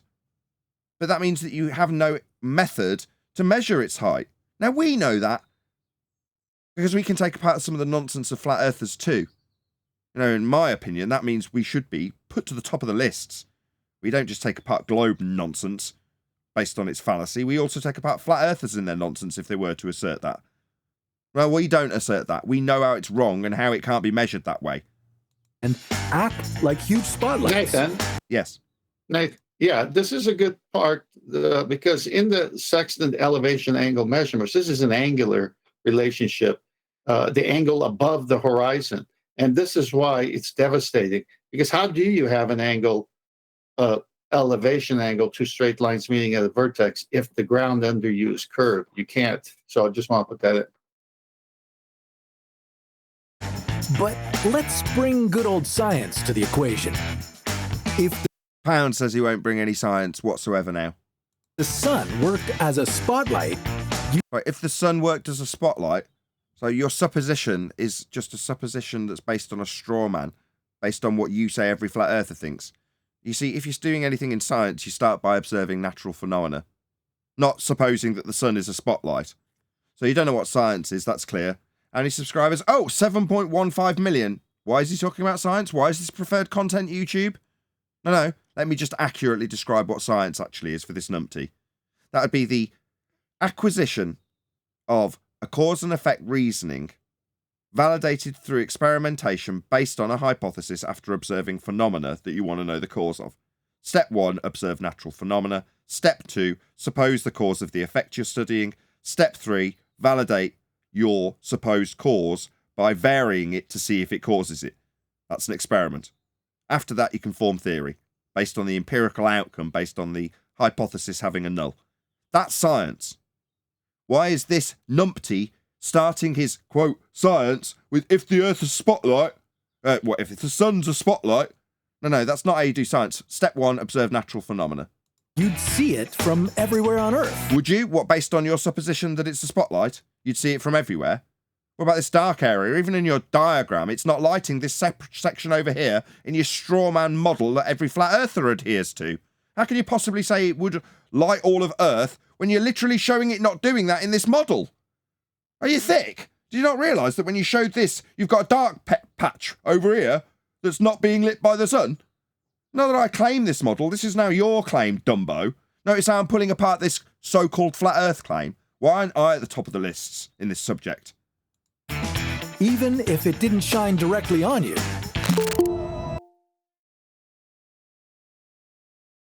Hey, Adam. Afternoon, guys. Woohoo! Almost 120 people watching. Please share the show on Facebook and Twitter. It would look like How those. many? 220? There again, Neil? You said 220? 120. Almost 120. 118 to be specific. But yeah, please share the show on Facebook and Twitter. In abduction scenes. I wonder where they got that idea from. In this system, there would be no day and night cycle. Why? You just showed it in that system with the day and night cycle. Now you're telling me that your straw man that you just showed with the day and night cycle and a dark patch isn't being lit by the sun when you say it would like the entirety of it, doesn't have a cycle, the one you just showed. Yeah, this is nonsense. If you were here claiming this, I'd rip it apart based on the nonsense of the flat earth assertions in the first instance, and you're absolutely piss poor taking a part of them. That would be pretty strange. How am I supposed to get my beauty sleep? What, with a model that does have day and night cycles when you say they won't? This is utterly absurd. Give him 3.3 million views. Yep. Give him 7.1, can't read, 7.15 million subscribers. This utter tripe. Preferred content, clearly. Okay, I know how to fix this. Fix what? The problem that you raised when you strawmanned flat earthers with a pizza pie model you didn't interview them all about when you stereotyped them, and the assertion that in the model that you showed with the day and night cycle, it doesn't have a day and night cycle, and in the model that you showed that the sun doesn't like the entirety of the model that you strawmanned us with, not having an area that's lit would actually all be lit. That's a problem that needs resolving, is it? No. You are an idiot. Yeah, that's better. For a flat Earth to have days alternating with nights, the sun would have to orbit the planet this way. Would it? So, based on orbital motions, so what, Copernicus and Kepler, these men of the church, and their supposition that the lights in the sky, after observing them as phenomena, without varying and manipulating any causal effect relationships through suppositional values in a hypothesis, they just told you that it moved around a sphere Earth. So you'll keep every aspect of that nonsense, superimpose a flat Earth pizza pie that you haven't interviewed anybody about as making it as a claim, and then say that the sun would move underneath the pizza pie in an orbit. Orbits begs the question. Well, go ahead. Not only that, but the measurements that the orbital mechanics calculations are based on, well, what measurements do you suppose they took them from? They didn't. They're based on presuppositions and begging the question fallacies, as was disclaimed yesterday by Matthew Weathers. Well, they had to take angle measurements to superimpose it onto the celestial sphere to derive the orbital motions. So he had to first measure that from a flat plane. Correct. To get the concept of orbits. Correct. In order to derive the concept of orbits, you first needed a flat plane. Isn't that amazing? Like Arwin said so eloquently earlier. It always leads to a flat plane. When the sun was up? Hey, Anthony. Hey. The entire planet of Earth. Go ahead. Did you want something? Did you want to add something? Or? Yeah. So it goes back a little bit when they were talking about the moon and how far away it is or how big it is. And you said in response, you said, yeah, you need to know exactly how big it is to get how far away it is, or how far away it is to get how big it is. That was literally the first time that I realized that I was being gaslit by these people, the anti-flat earthers. I was having an argument with, it was back in the day when Sean Huffrod was around with Geo Strieber. And I was telling them the definition of angular size tells you that it's not just the size of the angle of the thing that you're measuring. It's the size of the angle of the thing that you're measuring at a set distance. Now, if you're measuring the moon and it's X amount of degrees or arc seconds or whatever unit you want to measure it in, degrees, whatever, you need to know your distance to be able to say that that's the angular size. If you don't know your distance, you've only got an angle size. You've not got the angular size. And that's the problem with the moon. You haven't got either the distance or the actual size. Yet we can see it in focus with our naked eye. So we know it can't be 235 or 255 million thousand miles away because we can focus on it with our eyes. If it was that far away, it'd be a little tiny blur. But they insist on saying that it is. But just be aware that when you say stuff that they don't agree with, they will gaslight you and they will use consensus opinion to argue against you because they don't want you to look into these things to check what is angular size. So when it comes to the moon, it is a legitimate question to ask. Well, how do you know the distance to it? How do you know how big it is? No matter which way that they always come back to the Eratosthenes observations and then the assumption that Earth was a sphere when he did his maths. And we know that it goes a step further than that when it's what's his name? what was his name now? Christian Not Huygens Cassini. or Kepler. Christian Huygens. He made the assumption that Venus was the same size as Earth. And we know that he was assuming that Earth had a radius of 3959 because he accepted Eratosthenes. So when they cite Eratosthenes, we know that it goes a step further, and we know that it's Christian Huygens, and we know that he assumed that that Venus was the same size as Earth. And once you put a size to Venus, you can then plot out the whole of the solar system, including the moon, because it gives you the distances to everything. That's where it goes one step further than Eratosthenes. And it's worth pointing that out to people, because if you bring that up, they will basically, they haven't got to come back to it, because he did assume that Venus was the same size as Earth. He did assume that Eratosthenes calculated the Earth's radius, or the circumference of Earth. And on those two assumptions, then all of a sudden you know how far away the moon is. Well, what if those assumptions are false? And we say they are false. They're assumptions. We have no idea what Venus is. We don't know how big it is. We don't know how far away it is. But if we assume it's the same size as Earth, we can use Kepler then to calculate how far away it is. But it doesn't make it so. And that's the rebuttal when anyone talks about the moon or the sun. We don't know how far away these things are, and we don't know how big they are, but they'll tell you that they know how big they are. They'll tell you that they know how far they are, but they don't. I'm done. Right. There's now a lesson to come off the back of that, Anthony, which I love. So thanks to Anthony for disseminating this information back in the day, probably about 4 years ago now, as we all get grey and bald. But the argument itself has an expansion from the Baller rebuttal, which is to say that, no, we've measured it, got radar bounce. Okay. So everything that Anthony has just said is absolutely correct, which is to say that to give you the distances in the first instance requires you make an assumption that Venus has the same radius value as an Earth that you can't measure with a radius value unless you assume it's a sphere. And then you superimpose that R value that you can't measure after an assumption onto Venus to give you scaling values in Kepler's third law of interplanetary motion. Now, when you apply all that, you've then got an assumed distance to, say, the moon. And within that assumed distance, you can say that you've sent up a signal and measured the return. So I think it's Jodrell Bank. This is the example, Anthony. You'll know where I'll bring you back in a minute. Right. So in the example where they say, oh, well, we've sent up a signal, got a bounce off it, and it's come back within this time frame. Now, the within this time frame is based on their original assumption of the distance that they'd be having to look at the return signal at that point. So let's just say, for the sake of argument, that the time to go to the moon, according to their scaled values based on Huygens and Kepler and R, is going to be 7 minutes to the moon. So let's say it's 3.5 there and back, right? So that's your assumed timing for the return signal.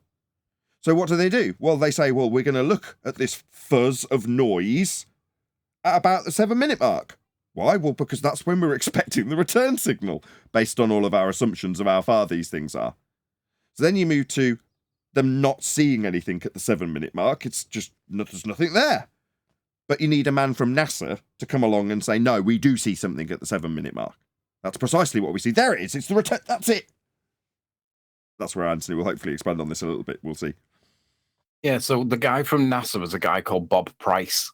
And everybody that was working at Jodrell Bank in the UK, they were all arguing amongst themselves whether or not there was a return signal there. Some of them said that there was, some of them said that there wasn't, but they couldn't come to a unanimous decision. And then the document that cites Bob Price from JPL says that basically Bob convinced himself that the signal was there, and then declared that he'd found that the signal was in fact he found it.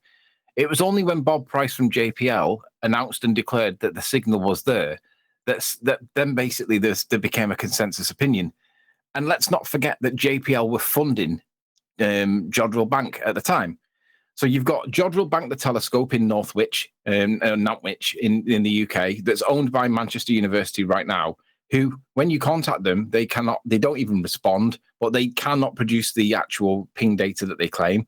And if they do produce it, I'd like to see it, because anyway, the point is, it was only when the funders of the project, known as Jodrell Bank, declared that they'd found the ping data, the reflected ping data. Only at that point did everybody then start saying, yeah. And it was consensus opinion from that moment on. But the point is, the actual guys doing the actual test couldn't agree to it. So it required persuasion of the political kind, financial kind, nepotistic kind, before they'd all start banding together. And the reason for that is because it's clear. Nobody wanted to put the name to it because it wasn't clear. They didn't know for certain whether it was or it was not. And then all of a sudden, Mr. Moneybags, Bob Price from JPL, come along and says, yep, that's it. And then all of a sudden it was a done deal. Well, he's just basically overriding every scientist that was not sure. Easy now with the scientists. Well, I use the word the term loosely, but he's overriding all of the dissenting observationalists who weren't sure. Now, it may have been a ping data. It may not have been a ping data. Who are we to know? The point is, they didn't agree until Bob said it. And once Bob said it, it was a case of, oh, thanks, Bob.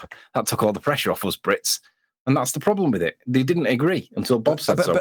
But further to that, should they have agreed? Let's say that they did. Let's say there was a really clear seeming to be signal in the fuzz of mess that they're looking at on their monitors at the 7-minute mark, as I described it. All right. How did you know to look at 7 minutes? Well, because we assumed the radius of Venus was the same size as a radius of Earth that we can't measure, that only exists in the maths below surface level. So obviously it's going to be at 7 minutes. Well, that just completely destroys it, even if they've got something they can show you if they responded, Anthony. The simple fact is, like, if you believe that you're looking at a certain time frame because someone told you that that's where you should look, and then you're gonna be looking for positives, aren't you? You're gonna look for the positive result, and then you're gonna see stuff that may be the positive result that you're looking for, but also may not be either. And let's be honest, we're assuming that the sun or Venus or the moon, we're assuming that these are all physical objects that actually bounce radar. We're assuming we've got enough power to be able to do it. And we're assuming that the Earth doesn't move to receive the ping reflection. Because let's not forget on the model, like by the time the Earth ping, like when the signal hits the sun and then bounces back, the Earth's not in the same position anymore. So you can't receive that signal. You can only receive the signal that you receive back if we're not moving. But if we assume that the Earth's not moving and that the sun's physical and it does reflect all these, and it is as far away as what they calculate, the time window that they're looking for is a set parameter. But if they're not right with that, or it's not physical, or whatever is wrong, or you can say something else causes false positives, like bumblebees flying by, or the passing train, or whatever, you can get false positives that you think are the thing that you're looking at, but are not actually. That's the problem with the whole idea of radar reflections, because you've got no idea. Come with me on a journey, Anthony. The year 27C7.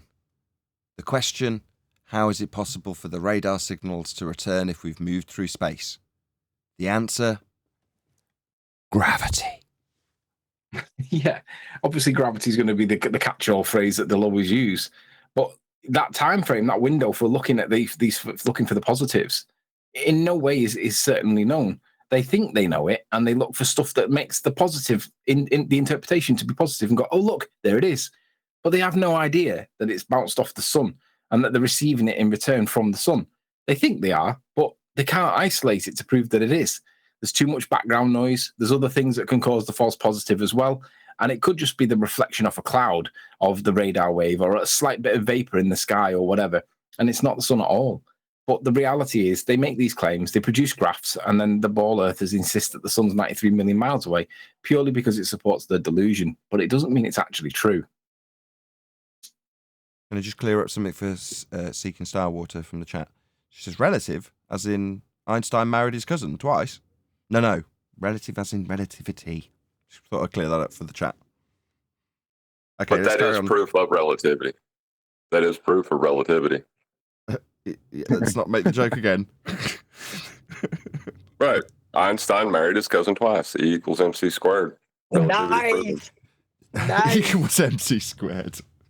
Would experience daylight, and when the sun went down, the Earth would fall into nighttime. There would be no time zones and no seasons either, but why not? You know, this is a baseless assertion fallacy if you don't actually back why it wouldn't be the case, given that the only example you've given shows it being the case. Yeah, there was a day and night cycle on the example you strawmanned us with. Yeah? Hello? What's this guy's malfunction? Don't put up models that completely disagree with the point you're making verbally. Did someone else edit this video for you, maybe? Maybe they weren't paying attention to what you were saying. You could still mess up your schedule by staying up late and watching what-if videos. You could. And if you do, make sure you let him know as a result of you going there that Nathan Oakley 1980 sent me because we responded to your straw man about all flat earthers, stereotyping fallacies and so on. Yeah, let him know. Links going by in the chat. Let the what if know that Nathan Oakley 1980 sent me. You'd be lucky if the sun was so much smaller than the Earth. You don't know how big the sun is. Not actual size. You've only got its apparent size. Sort of. Think of this. If the sun retained its gigantic form... Sorry, gigantic form based on an R value assumption and Kepler's third law? To give you the scaling values based on Venus? To give you 1 AU based on radius? You see, that's a big problem. We can pull apart every single aspect of you claiming that it's gigantic, and it just shows that you're retaining your heliocentric biases when trying to claim that you're taking apart flat Earth claims. Also, what you're showing in this bullshit picture is, if it's claimed to be a gas giant in a vacuum, then this area that's black is 10 to the minus 17 torr, vacuum, and this is a burning ball of gas, not expanding into it. Yeah, your descriptions of the sun are also debunked by us as flat earthers. As it was orbiting a flat Earth... Orbiting, begging the question, fallacy covered it already. It would burn down the entire planet. Why? Do you know the entropic output of the sun, given you don't even know its size or scale? That's because of how close it would get to us. Oh, I see. So based on your claim that we're measuring its height, even though it recedes towards the horizon if you're taking angles, and you don't know its actual size, you'd say it's too close. This is utter crap. On the other hand, if the sun were much smaller than it really is... Not actual size of the sun is all you have. You don't know how big or far, and we've debunked every aspect of your claim that it's gigantic based on a heliocentric model that you've superimposed a flat Earth into. This is garbage. We'd freeze to death. That's because the flat Earth... So alternatively, even though I've just said we'd all burn to death, now simultaneously we'd all freeze to death also. What, because the sun moves across the different parts of the model when it's always daytime? This is so contradictory, it's unreal. Shout out to Himsake, who sent a super sticker with a cute kitty. Thank you very much indeed for the super chat. Really, really appreciate it. Tough times. This is just straight out disinformation placement, Nathan. I mean, it's just there to mix up in people's minds on what the flat Earth is. 3.3 million views. I would agree. But Nathan, Arwen. I don't know who went first, Chocolate or D-Rose. Go ahead, D-Rose. I'll be quick, Chocolate. But can we, I wouldn't say blame, but can we just kind of, cannot blame the anti-flat earthers based on the information, disinformation, misinformation that they're getting from enthusiasts of the flat earth knowledge, given the misinformation and disinformation in these things that we don't claim as our evidence scientifically or even observably. And they're using it as weapons because they're getting it from the so-called source of the flat earth propaganda. What you're saying is we can't hold the fact that they've regurgitated the Feast of Nonsense at us against them. Right. And that's why our own have to be knowledgeable that you can't be doing this. You can't be saying these things about, granted, you're trying to give an example, layman example, elementary example to people who have no clue about the first step. And you have to teach them with small steps. But these anti-flat earthers are taking this and they're using this upon their broad audience to say, see what I mean? These guys are stupid. If this blah, blah, blah, if this blah, blah, blah, then this blah, blah, blah, blah, blah, blah. And that's what this video is basically exemplifying right now. Well, that's why it's very important that the people who are watching this let these people know that we have given them a response. Because while with a hot head I can claim they're liars, and the same would be true and or unreasonable if I did it now and just called the guy a liar, which isn't true. But given that we have actually gone to the effort of educating them in terms of their misapprehensions, doublespeak and contradictions, you'd hope that they'd come and watch at the very least. Because they're wrong. But, I'm not going to necessarily brandish this guy a liar just because he's got a lot of crap information that he's regurgitating. Okay, maybe that's not his fault, but we are addressing it, and as long as he knows, which will just take the audience to let him know, Nathan Oakley 1980 sent me. 2.5 times the surface area. Got about chocolate. I don't know. Like I agree with Arwen for what he said. Like it almost seems like I get it. We hear this a lot, but it almost does seem like misinformation. Like I don't understand how this guy's putting his fallacious claims together. Like it just seems all disheveled and all over the place. Like he's saying, "Oh, if the flat earthers think the sun will be a certain size, well then parts of the earth would freeze." It's like, no, whatever. If you want to say we have a claim as to the size, we don't. But the sun already acts the way it acts. It wouldn't have to do anything extra. It's already doing what it's doing. So I don't really get where he's going with this. It's all over the place. Maybe it's just He's me. not going anywhere with it. He's delusional. He's taking the wiki level surface puke and then imagining things that sound ridiculous. That's what he's doing. This is below pedestrian. Yeah. Only 1/3 of a regular-sized sun's energy. That's not enough for life on a flat Earth to exist. Oh, brother. So regular sun's energy, you mean the one based on an R value, based on Kepler's third law, based on the scaling values that you derive? That's the regular sun, is it? In other words, this exemplifies the automatic assumption that everything in the heliocentric religion is automatically correct. Therefore, you can base that as a starting point. So a regular sun, what the hell are you babbling about? Regular sun. You mean a heliocentric sun that you haven't proven and we can disprove based on your claims about what it is, second law of thermodynamics violations notwithstanding, you haven't got a distance to it or a size of it. But no, we're comparing this to the regular sun he's not proving. And we haven't even talked about this yet. The lunar eclipse. Oh, he's got a pizza pie in his orbital motion causing the lunar eclipse. Why isn't it red? I mean, are you serious with this pizza pie again? It's got pizza pie obscuring the moon because he's nicked it from some other YouTuber, presumably who's also got 7.5 million subscribers, that's saying if you put a pizza pie into an orbital motion, it would create this eclipse. How the hell do you know it's a shadow when in totality it goes red? That's not a shadow. The whole thing is just nonsense. It's a pizza pie in the heliocentric universe. That's all it is. And they don't address that flat Earth proponents and such as ourselves. Basically, that heliocentric universe you're assuming that flat pizza pie is in, that's where the problem is. That's where it's all wrong. They don't even address it. Debunked it.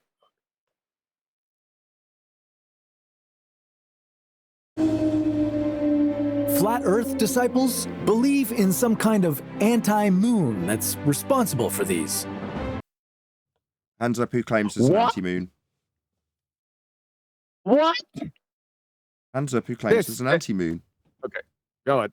No, do you claim that? I don't. Sounds like nonsense flat Earth society claims, maybe. It's funny. He said disciples. That's interesting. Isn't there what is it called again? The heliocentric model? What's helios again? Religion. Oh. Well, you haven't heard of the anti-moon?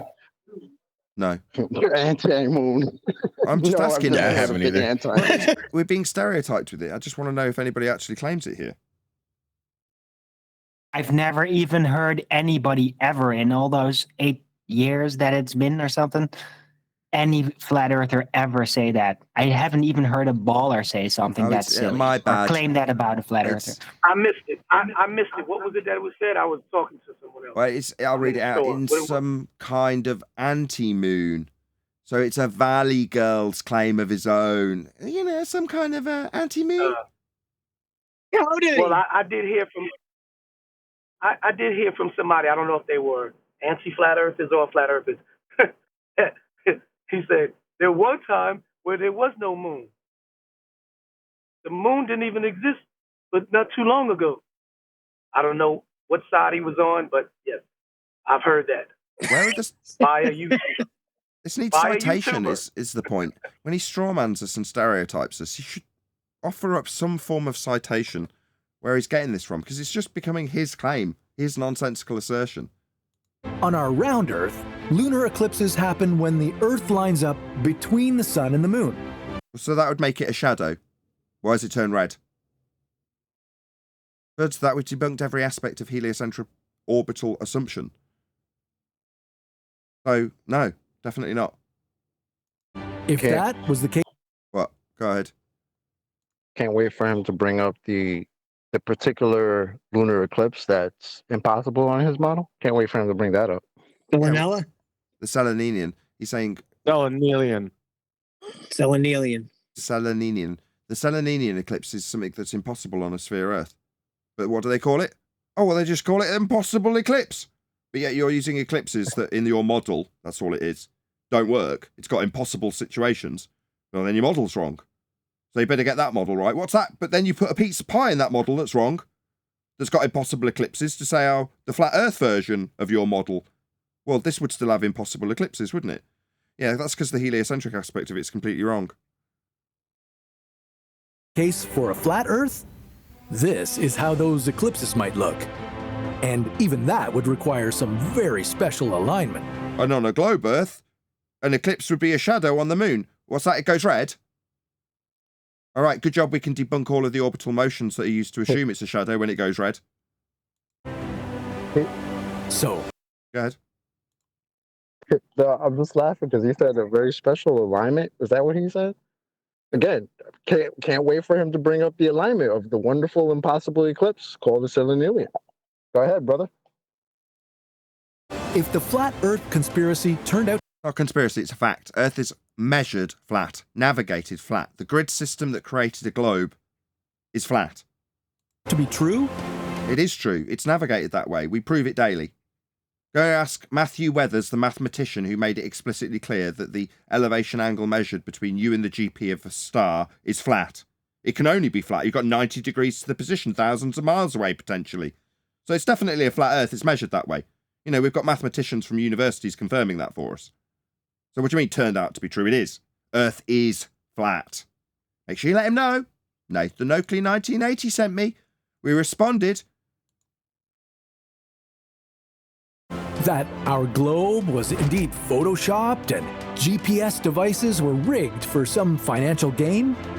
Well, that would open up... No, we don't. We prove that the Earth is a painting, and we show the people from NASA who made Earth paintings. Is it Michael Collins? Was he the hyper-realistic painter? Was it Michael Collins? Yes, Nathan. I think he was one of them. It has to be. But yeah, exactly, Arwen. He wants to talk about, we say that the globe is Photoshopped. Well, Mr. NASA, Mr. Rob Simmons, says it himself. What's the line, Arwen? Go ahead. It's Photoshopped because it has to be. No, you didn't quite get that right. You missed a little bit out. It's Photoshop because it has to be. He stutters twice before he says it. Okay, fine. Oh no. Well, you didn't get the intonation right either. Yes, it is photoshopped, but because it has to be. Yeah. Open up a conversation to other conspiracy theories. Yeah, it would, wouldn't it? What, like whether or not the news is true? Yeah, definitely. Yeah. What you've got people? How many people are these staged shot are actually flat earthers? Why would anybody wear a tinfoil hat? And why is it that you're making the only true statement that you've made in the video thus far, that if you understand that the Earth is flat, not if the theory turned out to be true, you don't know what science is, you don't know what theory is, and in regards to it being a conspiracy, sorry, that's between people. We're talking about geometry. A conspiracy in geometry, that's a ludicrous assertion, but yet you're the one putting us, claimed to be us, this is claimed to be us on screen, right, with tinfoil hats on. No. If you're talking about geometry, there is no conspiracy possible. It's Earth measurement. Are you nuts? But you want to talk about theories? Well, in a scientific vernacular, that would be based on systematic experimentation, hypothesis-based after observing phenomena. We went through what science was earlier. Again, why is it that you're brandishing me with this tinfoil hat stereotype when you're a numpty idiot who doesn't know what science is? Seems pretty unreasonable to me. Because he's projecting, Nathan. He's projecting. They're the ones that are in the conspiracy. The heliocentric model is the biggest conspiracy, in my opinion. And no, you're half right. He's projecting his fears when he shows the tinfoil hat wearing people, like conspiracy cats detailed to haunted house. Well, you'd have to concern yourselves with all the other lies that would obviously be in place if it was flat and we'd been lied to about it. Well, then there'd be huge amounts of conspiracies with people actually lying to you about stuff. Yeah, that's what he's saying. When he shows the tinfoil hat wearing people, he's like, I would have to be a tinfoil hat wearer and consider the amount of lies in the world if I ever reconciled the fact that this quote-unquote conspiracy theory were actually true. No, mate, it is measured flat. It is navigated flat. The model of your globe came from a flat Earth. The claim of Earth curve came from a flat Earth. Your R value came from a flat Earth. The GPS you mentioned uses a flat Earth. And the grid system was measured with a flat Earth. So none of the stuff that you've mentioned in any way influences anybody who watches this show into regards of a sphere Earth assumption that you hold when you talk about your gigantic sun that's normal. And that's your religious belief coming out in spades. But yet your projection of your fear about how many conspiracies you'd have to wonder about after knowing the truth has been projected onto this image of us. And it's unreasonable. We're not tinfoil hat-wearing conspiratard. Many people, including the flat earthers, here we go. Here comes the baseless assertion or stereotyping fallacy, are living in a state of cognitive dissonance. Oh, is that so? It's amazing you should say that, given that we had a mathematician come here yesterday and tell us how we can get elevation angle measurements from a curved triangle. Yeah, that's cognitive dissonance, my friend. Yeah, the fact that he had to ask me what I was describing after going through minutiae about what a triangle is with a right angle to it, and he didn't understand what I was talking about. That's cognitive dissonance. Not us. You're going to give us an example of some cognitive dissonance that flat earthers have experienced? Hell no. Of course you're not. You're just going to label us and brandish us with this term that you probably don't know what it means. That's when their thoughts and beliefs aren't quite consistent and don't always represent reality. What, like somebody asserting that you can take an elevation angle measurement from a curved baseline and arguing that something with 90 degrees along the ground could be on a curve? That's the example. Go ahead. Or like somebody asserting that there's Earth curve and then telling you that, oh, because you're like smaller than a dust mite, you can't see said Earth curve. Yeah, those are examples Things of like cognitive dissonance that we've had here on Flat Earth Debate in the last 24 hours. But yet you want to brand us with having cognitive dissonance. No, none of our thoughts are non-comporting with reality. When we describe a flat plane and then show how it's measured and navigated flat, there's no cognitive dissonance there. None. You, on the other hand, will tell us how measurements from the return signals from satellites bouncing stuff into the moon as you hurtle through space at thousands of miles an hour with gas pressure not dispersing into it. Yeah, that's what we have from you guys. Justifications for why we don't see things drifting away at 15 degrees an hour as Earth turns beneath them to give us a Coriolis effect that we're not experiencing. That's cognitive dissonance. We don't experience that. You do. I mean, we are constantly exposed to pseudo-evidence that can support any theory at all. Pseudo-evidence supporting theory? Bearing in mind this guy's put himself in the bracket of science, he mentioned it specifically. So theory would be the result of systematic experimentation based on hypothesis after observing phenomena. So no, you can't support theory with pseudoscience or pseudo-theory. No, you can prop up just so stories about lights in the sky with any old nonsense, but that's what you do in heliocentrism. It's not what we do. It's what you do. You know, when you talked about a gigantic sun? Yeah, that's you just making up a nonsense story to support what you think is theory because you don't know what science is. That's you doing it. This is projection. Even if it falls flat with a bit of logical thinking. If Copernicus had spent 10 hours on YouTube... Right, this is the guy making the assumptions of orbital motion. This guy's got assumptions of orbits, the ones that you assumed, same one. So you're going to give us the origins of your making the question fallacy for orbits? All right. Wonderful standard. Watching flat Earth conspiracy videos? Even he might have admitted he was wrong. Wrong about what? You didn't give us anything that he claimed to be right about. Now, I know you've begged the question of orbits, but what? Because this man said it? Right. How pathetic. He's trying to poison the well by appealing to the source of the information. Yeah, the source of you begging the question fallacy is not going to wash here. Yeah, we extensively took apart the Copernicus assumptions earlier with Anthony. Did he just say, hang on. Did he just say if Copernicus was alive today and watched flat Earth videos, he would doubt himself? Yes, that's what he said, yeah. Maybe he would say he was wrong. Why would you doubt yourself if he you was know? being facetious. He's a facetious necromancer. I know that. I'm just doing this you for. seen an Earth shaped like a donut? Well, that's a story for another What If. Oh, brother. I might have over. That's the end of the video. I think we can dispense with the rest. Thank God. Although, quite literally, his next video is what if Earth was shaped like a donut? Okay, then. Oh my God. I don't need to say anything more about that. Wonderful. What was it that you called? What was it that you said to Brenda?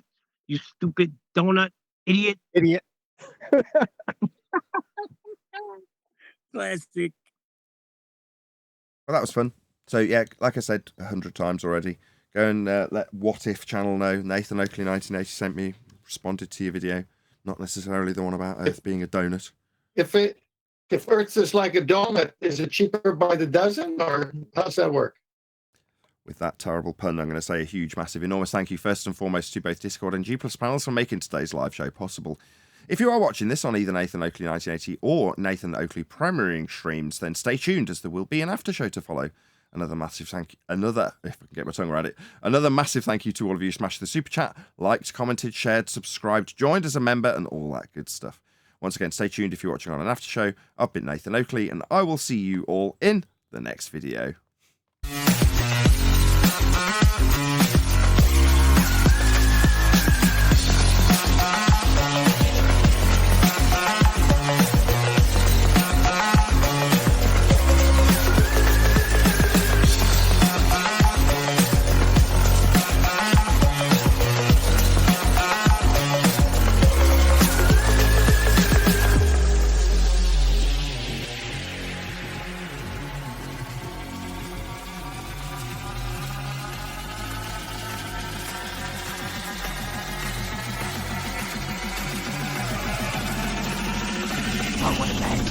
What a lovely day!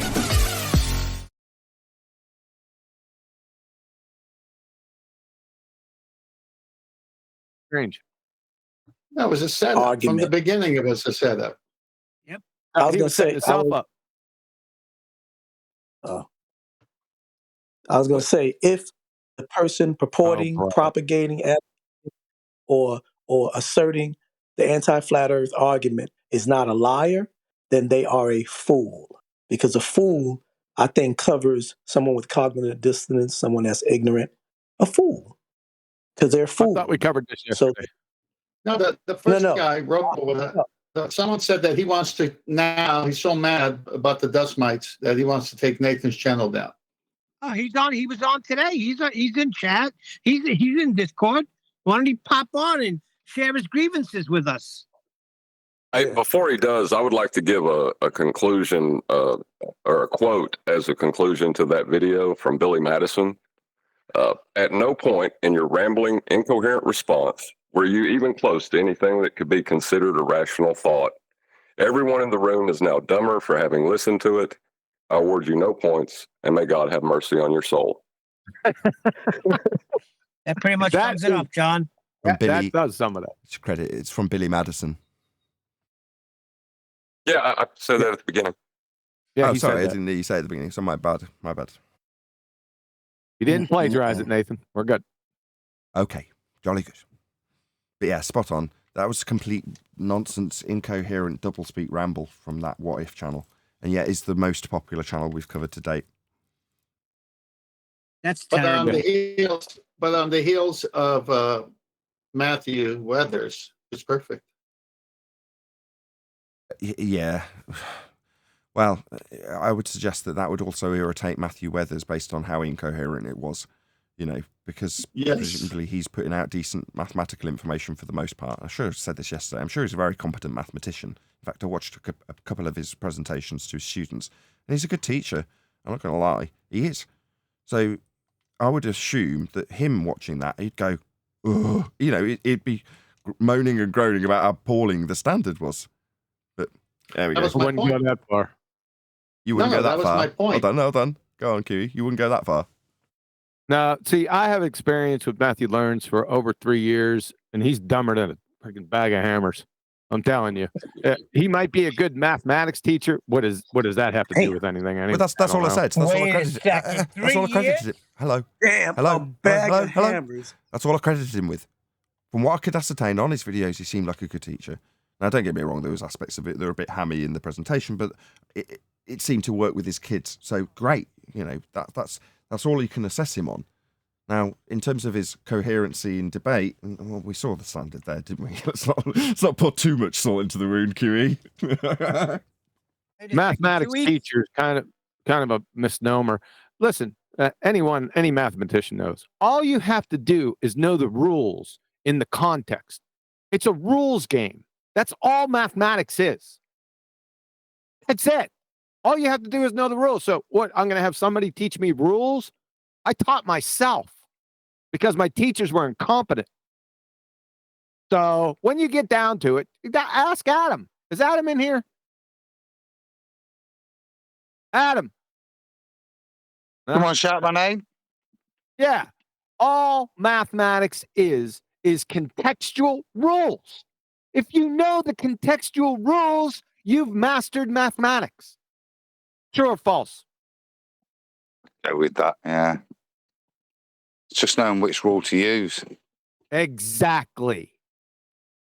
So what are we talking about here? Somebody that teaches me contextual rules? What's that? Anyone who can memorize or regurgitate anything. That's not reasoning ability, right? So let's just break it down to what it actually is. He's dumber than a bag of hammers. I got root vegetables smarter than him. The end. Wait, Curio, you said you dealt with him for 3 years? Yeah, on 24/7. He was always in there, and every time he'd bring a subject up, I'd drag him around by his shoulders. Didn't matter what it was. Well, then he's without excuse. Oh my He's God. he's without excuse then, because I'm thinking that this is the first time it's presented to him, and we're giving him leeway. If you've been dealing with him for 3 years, then I'm sorry. Everything Nathan said was justified. You're not yesterday. listening, Neil. You're not listening. He said, I've been dealing with... Neil, just calm down. He said, I've been dealing with him 3 years. He's really dumb. Did you miss that bit? I thought it was the first time that he was presented with this flat Earth. That's what I'm saying. Does time... Nathan, how long does cognitive... Is there some entropic attachment to stupidity levels versus time, Neil? Is he going to get less stupid with time or something? But I feel like what Neil's saying, how long does cognitive dissonance last? God, how long do you keep them a break of plausible deniability, cognitive dissonance, whatever it is? It comes to a point, like I thought, I didn't know QE been dragging him along like a little rag doll all this time, giving him the A's, the B's, and the C's. Jeez. When we were reviewing his episode, I had told you guys that we had encountered Matthew Learns on 24/7 prior. I didn't make a bold statement about it, but yeah, I had mentioned that. So this is not his first rodeo in flat Earth. I even took that. I took that as one occasion. One occasion. I heard it, but I took it as one occasion. You know, one occasion 3 years ago, one occasion a year ago. It might have went in one ear and out the other. He might have forgotten about it. But from QE has been banging this guy's brain with it, going back and forth, dragging him under the bus, making him. He's dumber than a bag of vegetables. Question, D-Rose? Yes. Are you more than delighted, like crazy happy that he came on the show and said what he said? Absolutely. Thank you very much. That's all we need. Doesn't matter. That was awesome. That was fantastic what he admitted to, which was the opposite of his belief. Nobody's questioning that. That was beautiful. Agreed. Thank you. I So just now, gave him leeway. hang on, Neil. So he's stuck in there. He's stuck in there.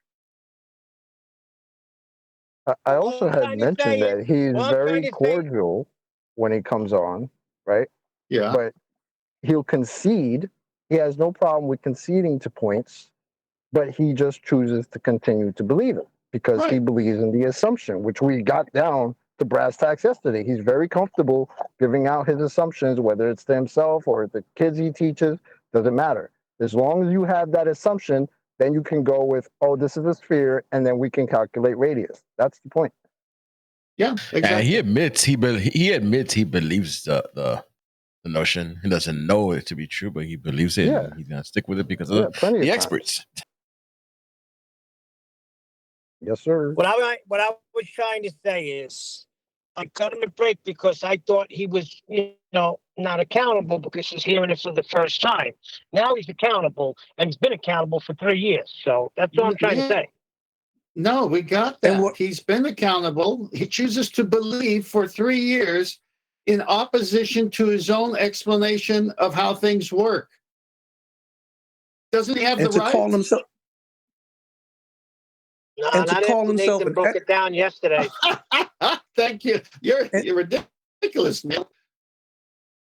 and for Matthew to call himself an expert, a mathematician, whatever have you, a teacher of mathematics, which involves geometry 101, knowing that he's never seen a diagram, he's never given an example in his life of an angle, a triangle, or an elevation angle, or a horizontal baseline of an angle that had a curve in it, for him to lie and say that he was to measure California going to Japan with the elevation angle, celestial navigation, that he would put into consideration a curve. He didn't. I can't say that. He contradicted himself and said it takes a straight line. He just believes it's a curve. That was gold. Oh, God, yes. Like Okay, I said, that's gold. Absolutely. That was awesome. Did you re-listen Do you yesterday? realize- Did you re-listen yesterday? And I did. Identify the point where he thought, ironically, that a point was an angle. Did you catch that part?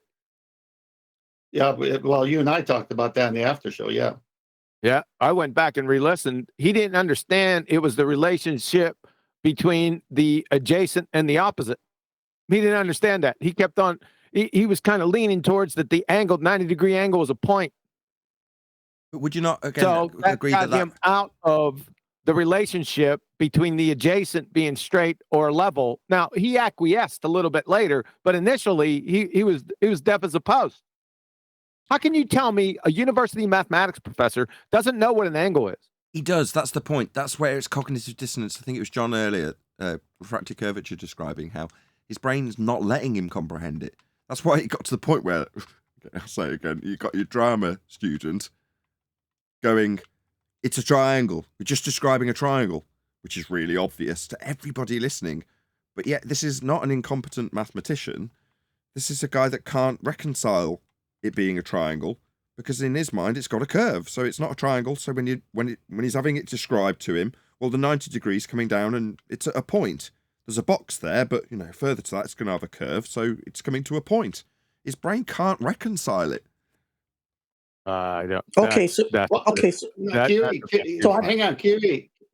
When he first came on, it was at the transition of that Robo guy, and Robo guy asked Nathan the question because he was trying to trap him. And he says, how many degrees in the triangle, or something like that. And then and then Matthew said they're all straight lines in the triangle equaling 180. So he knows what it is, but as Nathan says, he can't reconcile it in his mind. Huh? That I'm sorry.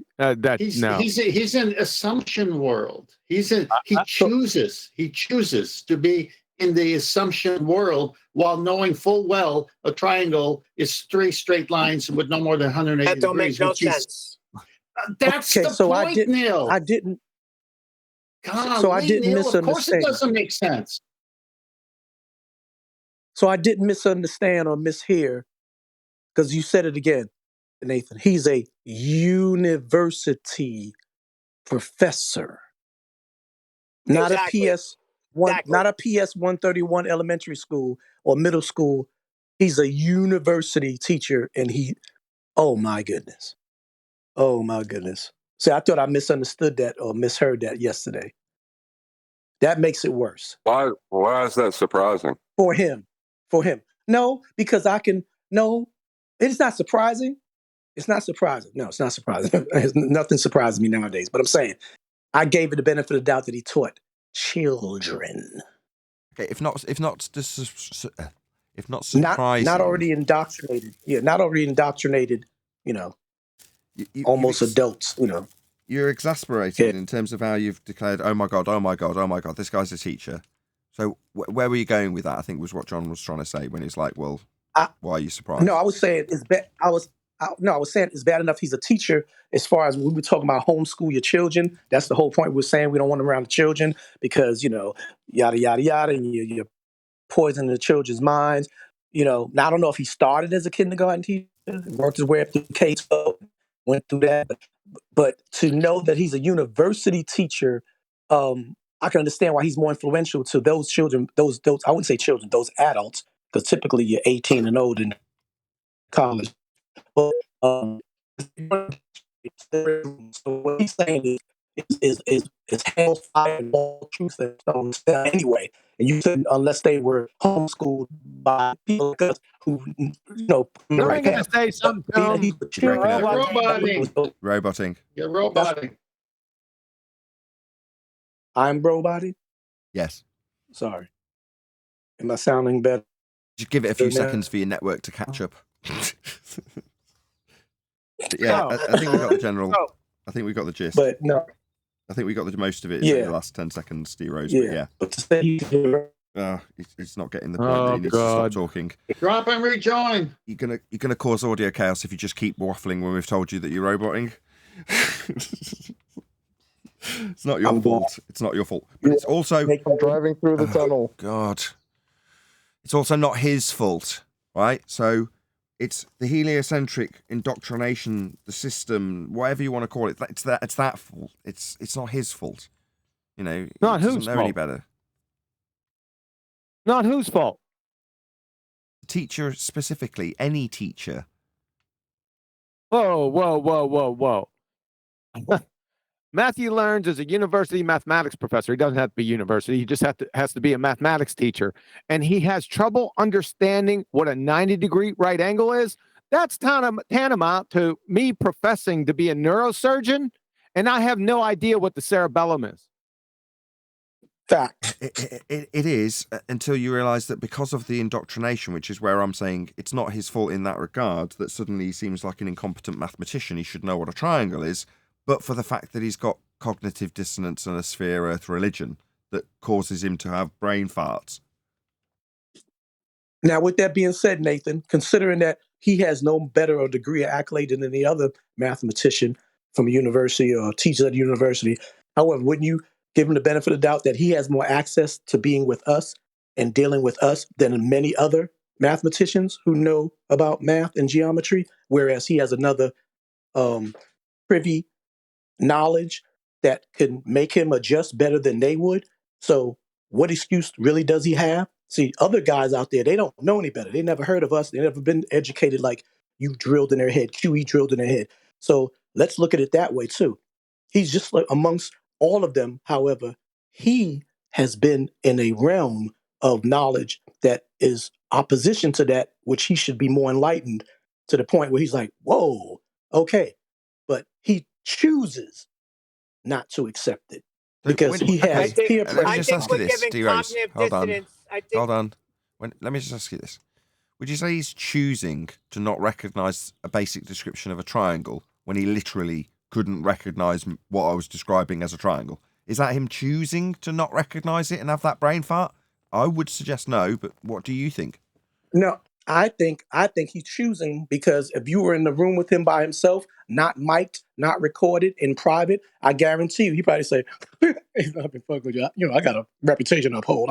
What am I supposed to do? Am I supposed to act just same way?" The reason why we blame all of the powers that be, all the books will be burnt, all of the indoctrination will be burnt. They have to uphold the narrative until they make a plan to slide gradually and transition out of it without looking like a bumbling idiot and lose their subscribers and lose their followers and be considered a shame to their community and probably hung and tortured. You dig what I'm saying? If you will.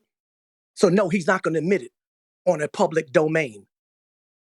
You want to lay blame with him, D-Rose. ground. We get it. You know, you've made your point in regards to your opinion in terms of his deceit, lies, your expectations of him being of a higher standard, all the rest of it, you know, and you're steadfast, and we get it. And, you know, I've already disagreed in many formats with you on this, but I respect your opinion. I'm never going to tell you can't have that opinion of him. I think we use cognitive dissonance as an excuse for them. I'm sorry. How come Cognitive didn't grab a hold of QE or you or Kent or me or D or Chocolate or anybody else or Arwen? Let me answer you. Look, I was there when he rolled that thing out. Hello. To me, it wasn't rhetorical. It's because we're better than them, Neil. Hold on. Prior to 2015. Can I say something? Hold on. Wait, just one sec. Prior to 2015, were you a retard or a liar? Because these I facts was a lying existed retard prior scum. to that. Lying scum retard I was. I was ignorant. I've progressed. I'm better now. I was ignorant. I was ignorant. Can I? No, not yet. No, I'm going to answer his question, and then you can go, Arwen. I was ignorant then. Next question. Arwen next. So, Arwen no. next. Arwen's been trying to get a word in there for 3 minutes. Go ahead, Arwen. Right. So I was there when he was rolling that thing out, of which you made that brilliant clip, Nathan, which I upvoted and shared it. Great clip. But I was there, and I have sensories for these kind of things. And what I picked up is that even as he was rolling out, he was like a robot rolling it out. He didn't connect it even as he was laying it out perfectly. I could feel it. It's like so that is cognitive dissonance, I guess, but he just didn't realize it. Question that I was rudely interrupted with. John asked me a question. I was ignorant. Next. What's your next that's statement? Not one of the choices, is it? It's either you're either a liar or a retard. Why can't he be ignorant? The ignorance is fleeting. As soon as I'm educated, there's no excuse. Reasonably educated. Did you listen to yesterday's show? Thank you, so you didn't know the gas pressure required a container prior to when you come to flat Earth. I was ignorant of it. I kind of subconsciously, I probably knew that, but until somebody said it, I was ignorant of it. But as soon as I was told, there's no excuses after that. Do you follow that? The minute you accepted it and applied it to reality, right? I accepted it. The moment I was aware of it, my ignorance was lifted. I was aware of it. I could reason. If it's a reasonable, remember I caveated it yesterday. If you listened to the after show yesterday, we went through your little statement on there and I gave it justification. I said, you know what? He's right. Because there is a difference between ignorance and stupidity. And by the way, Hanlon's razor is not mine. Just in case you didn't know. I do know that. You're not Hanlon? I do know that. But I'm not the one that quoted Hanlon. You did yesterday in your post. That was the quote you gave prior to that. The quote I gave. It wasn't yesterday. When did I give a quote? It's been months ago. You said 2 months ago, so out of context, right? So it's not malice or stupidity. What? What's not malice or stupidity? If you don't accept something as true, right? If I don't, so is that malice or stupidity? If I don't accept something that is true, you're a moron. No, that not the you third in option? general. The royal you. You're a moron. If you don't accept something that is blatantly true, you're a moron. Mm-hmm. But what it, yeah. But see, the thing is, we can always put Exactly. into that because they teach you in school that people used to believe the earth was flat. So you know that there was people that used to think the earth was flat. And then they give you fallacious reasoning and argumentation that's to try to prove another point and say that I'm not following you. Me either. I'm not doing great at articulating it. But to say that because someone who's not looking at you as an authority, you're to him, you're the kid on the playground telling him that Santa's not real. To who? To say Matthew Learns, right? Okay, We'll just now use we're him with as an Matthew example. Learns. Okay, now we're with Matthew Learns. Good. Okay, so your point is what? It doesn't matter what the other kid on the playground says to him because the authority, which is his parents, has told him Santa is real. I'm still not. Why are we going to Santa and other kids on the playground? Stick in context with Matthew Learns, a real life example. What's your point? I don't get it. You don't get the analogy? I'm saying it's not. The analogy. I don't need an analogy. No, Hey, he's Q, giving you an analogy. John is saying is that Matthew has not grown up. He has not. No, hold on. That's not what he's saying. Well, that's what I'm getting the impression of. Well, that's not. He's saying No, pretty don't tell much me what I'm he's getting the impression of. I'm holy saying my shit. But I'm not saying that's what he's saying, dude. I know that. I'm not saying that's what he's saying. My impression of what he's saying is that unlike why are you us, going somewhere else? We're talking about something else then. Unlike I don't care about your impression. We're talking about what oh my gosh. Unlike QE, who just admitted that once he found out through his own experience, whatever, he then accepted it. Just like me, I'm looking at it like that too, as well. Matthew, didn't take. He's still swallowing his revered authoritative figure's word for life, and not taking it upon himself as a man. Holy shit. But we're talking about sorry. But we're talking about what R2. We're talking about what's R2 saying. John and QE was speaking, right? Yeah. We're talking about what John was saying to QE. That's what we're saying right now. The analogy that he did. About the Santa Claus? We don't need an analogy. We went over this yesterday. So John's saying he's got a problem with Hanlon's razor. Okay, I don't have an issue with that. Hanlon's razor says, it has two choices. Either it's malice or stupidity. And John said, wait a second. It could be ignorance. You're missing one. So it's a false dichotomy. And I said, you know what? You're right. But that ignorance, that choice is fleeting.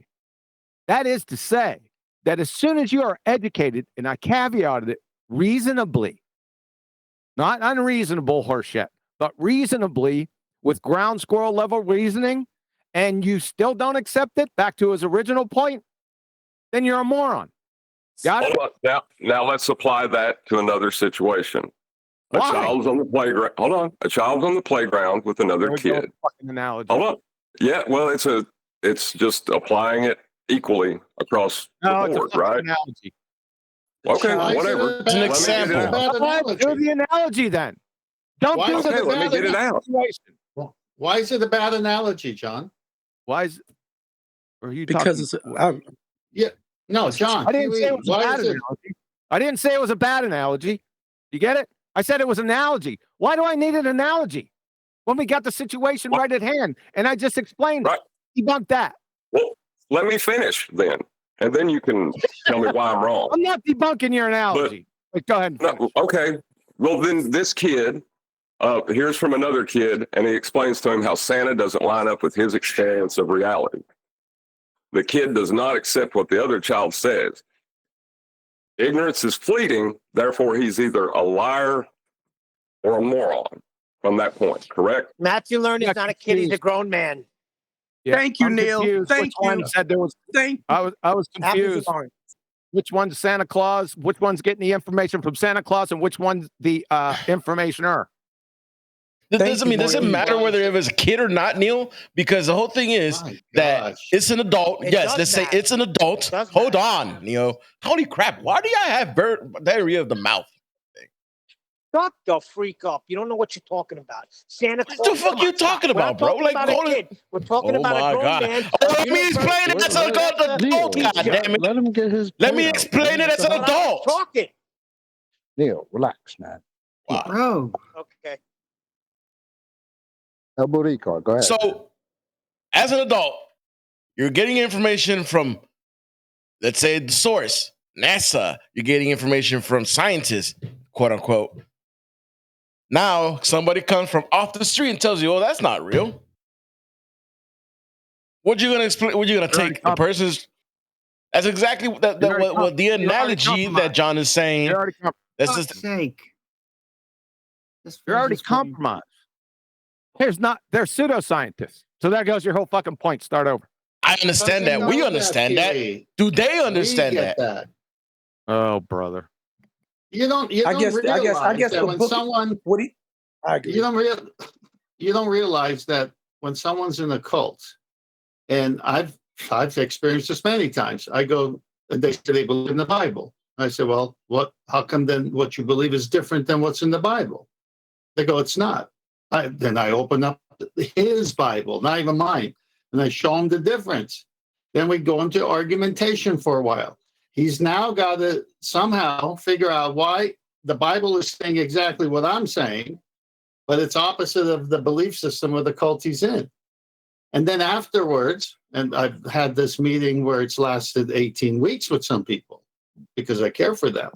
And so they say, look, if everything you showed us is true, then we are in a cult, but we're not ready to accept that yet. How does that compare to Matthew? You're missing a point.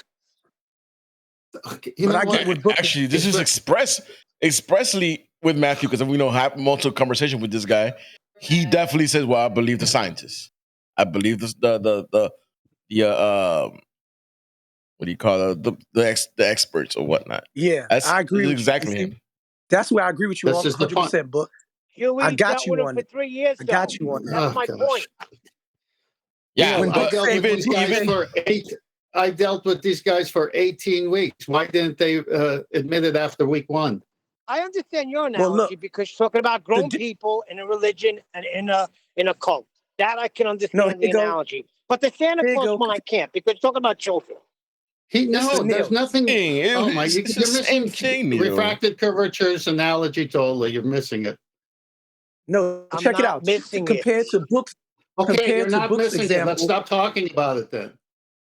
Book made a good example. He said, the guy off the street. We're equivocal to the guy off the street. Back to John's 10th man's example.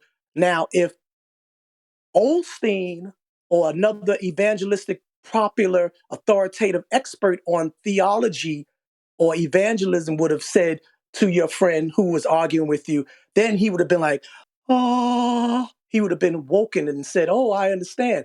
But we're the guys off the street. So NASA and these pseudoscientists and National all of them, they're considered like the level of the evangelist and the theologist specialist who has the knowledge. You 10th man, you're not. FED, we're not. So we can't convert Matthew because Matthew's been told by his revered authoritative person who is Professor blah blah blah, who has a PhD in this and that, and he's been here and he's toured the world speaking to people. That's the thing.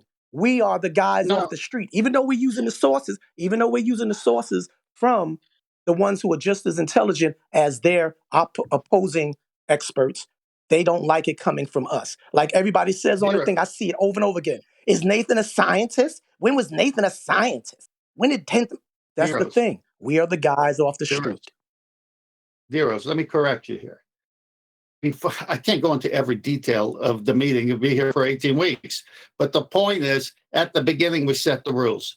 Are there false teachers in the world today? He answers yes. Are there false religious systems in the world today that use the Bible but don't follow the Bible? He answers yes. I said, can we name a few, but leave yours and mine out just so we can agree that those are at least false? And we name a few cults that he thinks is a cult and I think is a cult. I said, good. So let's say it's just between you and me.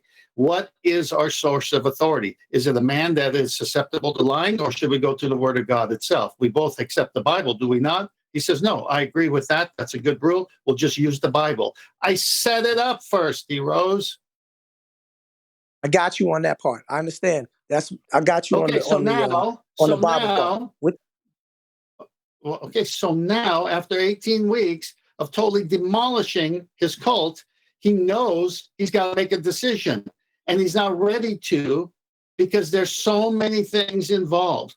Family, excommunication. I better make sure before I do it that just this 18 weeks isn't just a blur in my life. I got to go check what he said. If everything you showed us and we go do research checks out, then we're in a cult. He said that. Well, I hope he did it. Right. So it's also about money. Okay, it's also about money. Yeah, it's about money. Matthew learns there's too much money in the game. It's also about money. Like he's got too much money on the table. He's got too much invested, and he's giving up his entire livelihood. So yes, it's cognitive dissonance, but when money's involved, your mind will think it's survival. It's a natural thing. So yes, he thinks both ways. He might think, "Ooh, actually, that is the way it is." But there's a lot of money on the table that he doesn't want to let. So if you're saying money's involved, wait a second, D. If you're saying money's involved, then he's presented the truth. He come to terms with truth, but he's choosing the money instead. So what does that make him now? Well, for the panel members who've always told that you can't know someone's motives, you guys are sure realizing other people's motives. Neil, you got to know be what that honest. makes them a human being with bills, right? Sometimes people are just going to do what they do because they've got shit to do, right? Nathan said it Not yesterday. everybody could just turn their entire life or paradigm upside down because they don't agree with it. Some people feel like, hey, I got family, I got needs, I got bills, right? You can't put everyone in the same basket. This conversation. That's why what I said earlier. Right. I didn't have no financial gain or loss from it. So you're right. I accept that. Yeah. And that's what I said earlier. And it goes back to what Nathan said. The most innate instinct we all have is survival. These guys are trying to survive. And like I said earlier, Matthew is not going to say on public domain where everybody can hear him and go back, or his professors happen to be eavesdropping, or somebody know. Did you hear what Professor Weathers said? Blah, blah, blah, blah. And then he's brought to they're not going to do that. They're going to hold their ground and stick to it. And they may have dinner with you private and say, you know what, Nathan, I know I agree 100%, but I can't let them know this. This is what the politicians do. D-Rose, this is why I take the other side. Because, see, once you know, then the character of who you are does show up or doesn't show up. Like my friends who are teachers left six-figure income jobs each, over 200 grand each, because they were teaching wokeism in the school. They couldn't lie to children because they knew it was wrong. They left because their character told them to. When this gets to that level with Matthew, then we'll see what he does. Or maybe he's already there. I don't know. Right. True. Yep. And that goes back to the reason. Yeah. Well, I just want to say this. The reason we won't apply this standard that we're applying to Matthew to children is because of the lack of emotional and philosophical maturity within the child. And Matthew's could be showing that because of a paradigm that stunted that. And that's what I was saying. I wasn't knocking it. I was saying as far as it's time to grow up. Some of us are adults and some of us are stumped and they're stuck in a intellectual incapacity to be able to discern, regardless of respect and homage to their revered authoritative idol, who they idol or whatever. Still, they got to be like, instead of saying, well, according to the honorable blah blah blah blah blah, he says, fuck what he says. Is it true? Have you done anything to try to?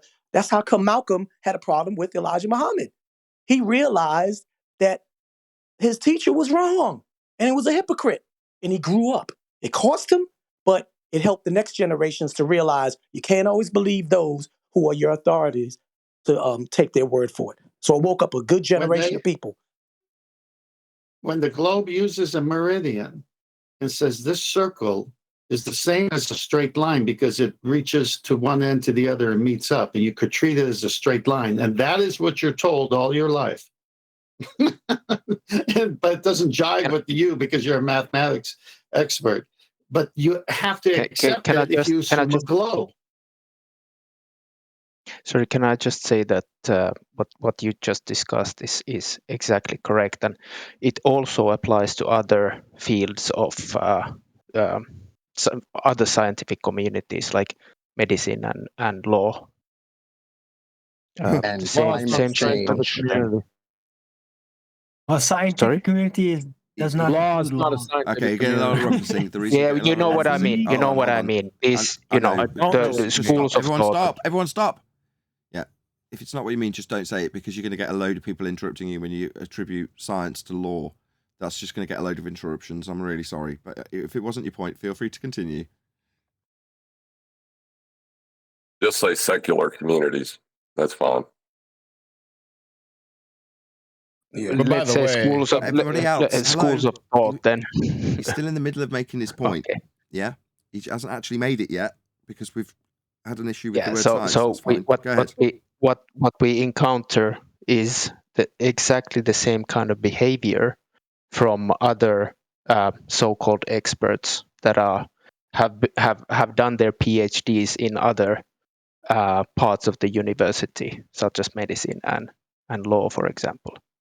It's the same type of thinking and the same problem with them. Right.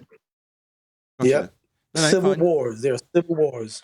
So Civil you- wars under the ground. I'm not getting the specifics. Can people get somewhere in the vicinity of specificity for us instead of these vague generalities? If I hear blah blah blah one more time, I'm going to take a contract out on your ass. Okay? No, I think Huey, I think what he's saying is that there are civil wars within philosophies and within certain parts of expertise Really? and I didn't hear information, whether civil it be war. medical science. Well, you know what I mean? Civil, I mean, within it. We don't know about it because they don't publish it. But I guarantee you there are parts within each community of every single expertise. They are arguing amongst one another because there's one side that's like us, and there's the other side that's staying with the popular narrative from the Arguing mainstream. for what? Well, Arguing let me for what? let me put Just it. generalized Arguing for vague Yeah, humanity. he's going to make his point. Go ahead. How do we Okay, call your name? Zagoat? How do we say that? Yeah, zygote. Zygote, go ahead. The same problem, what I'm referring to, is their assumptions. Their whole concept of reality in those areas is based on unverifiable assumptions. So, too general. You know, you can Sorry. take it. You can take somebody in medicine and say that, well, I'm getting this data, and I'm basing my analysis and my conclusions on this data that I get from this credible source, the source that he thinks is credible, but he has no idea how that data was created. Sorry? Arwen, keep your fucking nose out of this. Now, all I'm asking for is a little specificity. That's all. Instead That's of this uncalled vague for. fucking rambling. Uncalled for. No, you're uncalled for acting this way. Let the guy finish and treat him with some dignity.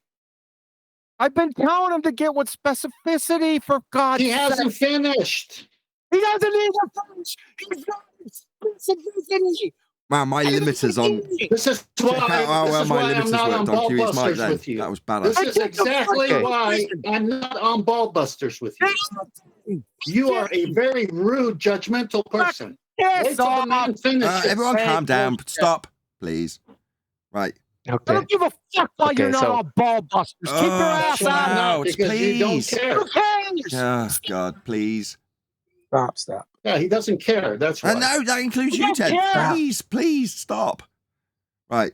I've forgotten how to say your name already. Zagoat. Go ahead. Get to the end of your point. Hopefully it'll have some specificity in it. Okay. The PCR test machine blinks a green light, and the guy says that's proof. He has no idea what the machine does, but that's proof for him. That's the same thing as the guy saying, I know the distance to Venus. Okay. I wish I Okay. hadn't cleared the airwaves for you. See, that's why he couldn't do the specificity. That's pretty 'cause I damn knew where he was specific. going. It is, I knew but where he we was okay. going. He said Right, PCR listen, machine. That everyone made stop, it everyone specific enough stop. for you. Hello. It's an example. Okay, hello. Okay. Yeah, we acknowledge his example, but it's just not the platform to discuss it. Sorry. Exactly. Okay, got it. But fair enough. And your point's valid. Fine. No worries. We acknowledge it. Thank you. It's a hell of a Friday. Yeah, It's a hell of a point. Love the specificity. Who was the gentleman looking at the PCR machine? No. Let's not do this. No. And who actually did this? Can No, we he's have not proof gonna- of that? he's not Somebody gonna who heed it. actually did this, looked at a PCR. Look, let's choose a different machine. Let's choose a pendulum. So who was the guy who looked at the pendulum? And what was his conclusion? And can you demonstrate that instead of conjuring it? That's what I'm talking about. It's worthless drivel. It's just called a discussion. This is not philosophical a debate to worthless put drivel. evidence on the table. I mean, what you expect people to just pipe in and have an entire visual presentation and everything ready? Yes. No. Why are you Just have a undermining him? discussion. Somebody get Hello. Kiwi some breakfast. Stop. Why are you undermining him? No, Kiwi's absolutely right. If someone's going to come and make a baseless assertion about the study of a certain test, regardless of that test, which won't be named again because I don't want to get in trouble with YouTube, right? But regardless of what the test is, if you're going to say, no, people study the tests and they study them wrong, just to keep it nice and broad. Okay. Yeah. And you go, okay. Let me my friend, continue. hello. Yeah. If you're going to do that, you're going to need to back it up with some sort of evidence, aka some sort of specificity about where, when, who, why, what, etc. Exactly. But you're not doing that, so you can get criticised. And Arwin's now saying, "Well, when we're just spitballing, is it not okay to throw out baseless assertions?" Well, no, not really. Sorry, Arwin. And what's the point? It's just hearsay. I'm still lacking a point. That would be helpful. So I mean, look, sometimes the so- point is just the guy's got something on his mind. He wants to get it out. I don't think we got to chew him up for that. I didn't chew him up. I was getting pissed at people in the background. Yeah, I'm not paying attention. getting chewed up. It's fine. Let's talk about the law. In law, it's a different thing because it's not natural science in the sense that you have been discussing for years, and I've been following you for, I don't know, 5 years. So, and thank you for what you're doing. So I really, really appreciate it. It's changed me a lot and changed my thinking a lot. So I'm not here to criticize anybody. So, but what I'm saying is that these same problems that you encounter in natural sciences, I encounter in law and medicine. Okay. I got you. We got you. In We got you. law, it's in law, it's even worse because you have no tangible grip on anything else except words, and words don't have any meaning except the meaning that the user of the words puts to them. So a word can be exactly the same word, but it can have a totally different meaning if it's used as a term of art, as you know. So you can have the same word, exactly the same letters, pronounced exactly the same way, but it means something completely different if the user is using it as a term of art. And that is a major, major confusion in the field of law, for example. And of course, that has at least as big an influence on all of us as all these misconceptions of where we are. Right. It's called a fallacy. It's called equivocation. Follow? Yes, that's used. Yes, I agree. That's used. Yeah, that's used out here in this community. Yes. Good point. Hey, excuse me, Sir Goat, I have a question. And you're talking about like Black's Law, books like that, how they have different editions and they use legal jargon. You're talking about that type of law? Well, it's just those 9 books are just one set of dictionaries of legal Okay. English.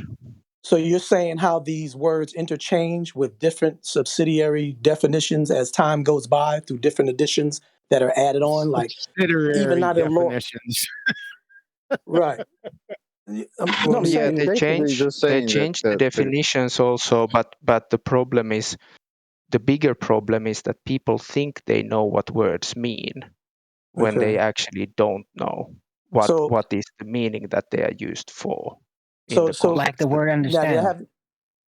does that hold on, does that have anything to do with etymology, the etymon of a word, the origin of a word? Does that Yes. mean anything? Not exactly. You're close. Legal context. It's close. You're talking about a lack of adherence to the Socratic method in other fields when they equivocate. Okay. Okay. All right then. You mean words like calculate or measure? Yes. No. Well, no. I like the Well, word it's the same as you said, atmosphere. People don't realize that what atmosphere implies. Okay, let's go back to law. Like Armin threw up understand. Let's explain what that is in law.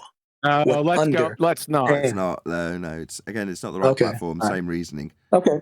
Yeah, All right. I see the point. The guy. Sorry, Zagoti or however you say your name. I'm sorry if I'm pronouncing it wrong. Your point's valid. We've often, or I often, cross-reference conspiracy cats' recognition of all the deception that may be in the world, and at the least the ponderance that it may require if you wake up to the realization that some of the so-called sciences are just peddling just so stories, and there's misapprehensions and words that are being used in multiple different ways to create an illusion of something that isn't real. And you're explaining that, well, that doesn't just stop at the natural sciences as you described it, although I know what you meant. You meant the word science above the door in the classroom as opposed to the adherence to the scientific method. So I follow what you mean. And yeah, that's a very valid point, because people will start to recognise that there's other deceptions that need some ponderance once they come to this subject. And I think that's what you're trying to expand on. It doesn't just stop at the door of physics in terms of how people are miscommunicating, using equivocation, and generally deceiving themselves and sometimes an audience of children. So yeah, I get it. Unfortunately, most of the examples you can use when demanded for specificity are going to be outside the purview of the discussion platform, especially when it's medical, because there's very stringent rules on YouTube about discussing those things. So I'd just rather draw a line under it and go, no, I'm not going to discuss it. Why? Because I want a channel to talk about flat Earth on. And, for a cursory sake of a discussion, it's not worth the risk. Does that make me a cuck to YouTube? Yes, it does. In case anybody wants to say, oh, YouTube cuck. Yeah, I am. Yeah, that's right.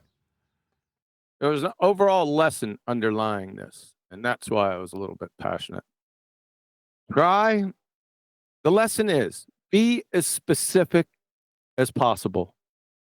Don't go off into conjuring dreamlands about situations that you have not experienced, although they might seem applicable, they might seem possible. Be hyper specific as possible. That's all I ask.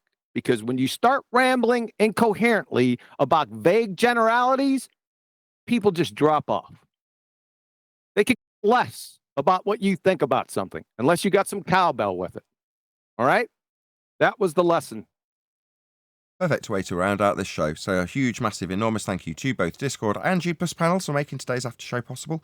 And of course, a massive thank you to all of you in either Nathan Oakley 1980 or Nathan Oakley premiering streams for hopefully smashing the super chat, liking, commenting, sharing, subscribing, joining as a Nathan Oakley 1980 channel member, supporting Chocolate's GoFundMe, supporting my GoFundMe, and all that good stuff. I've been Nathan Oakley, and I will see you all in the next video.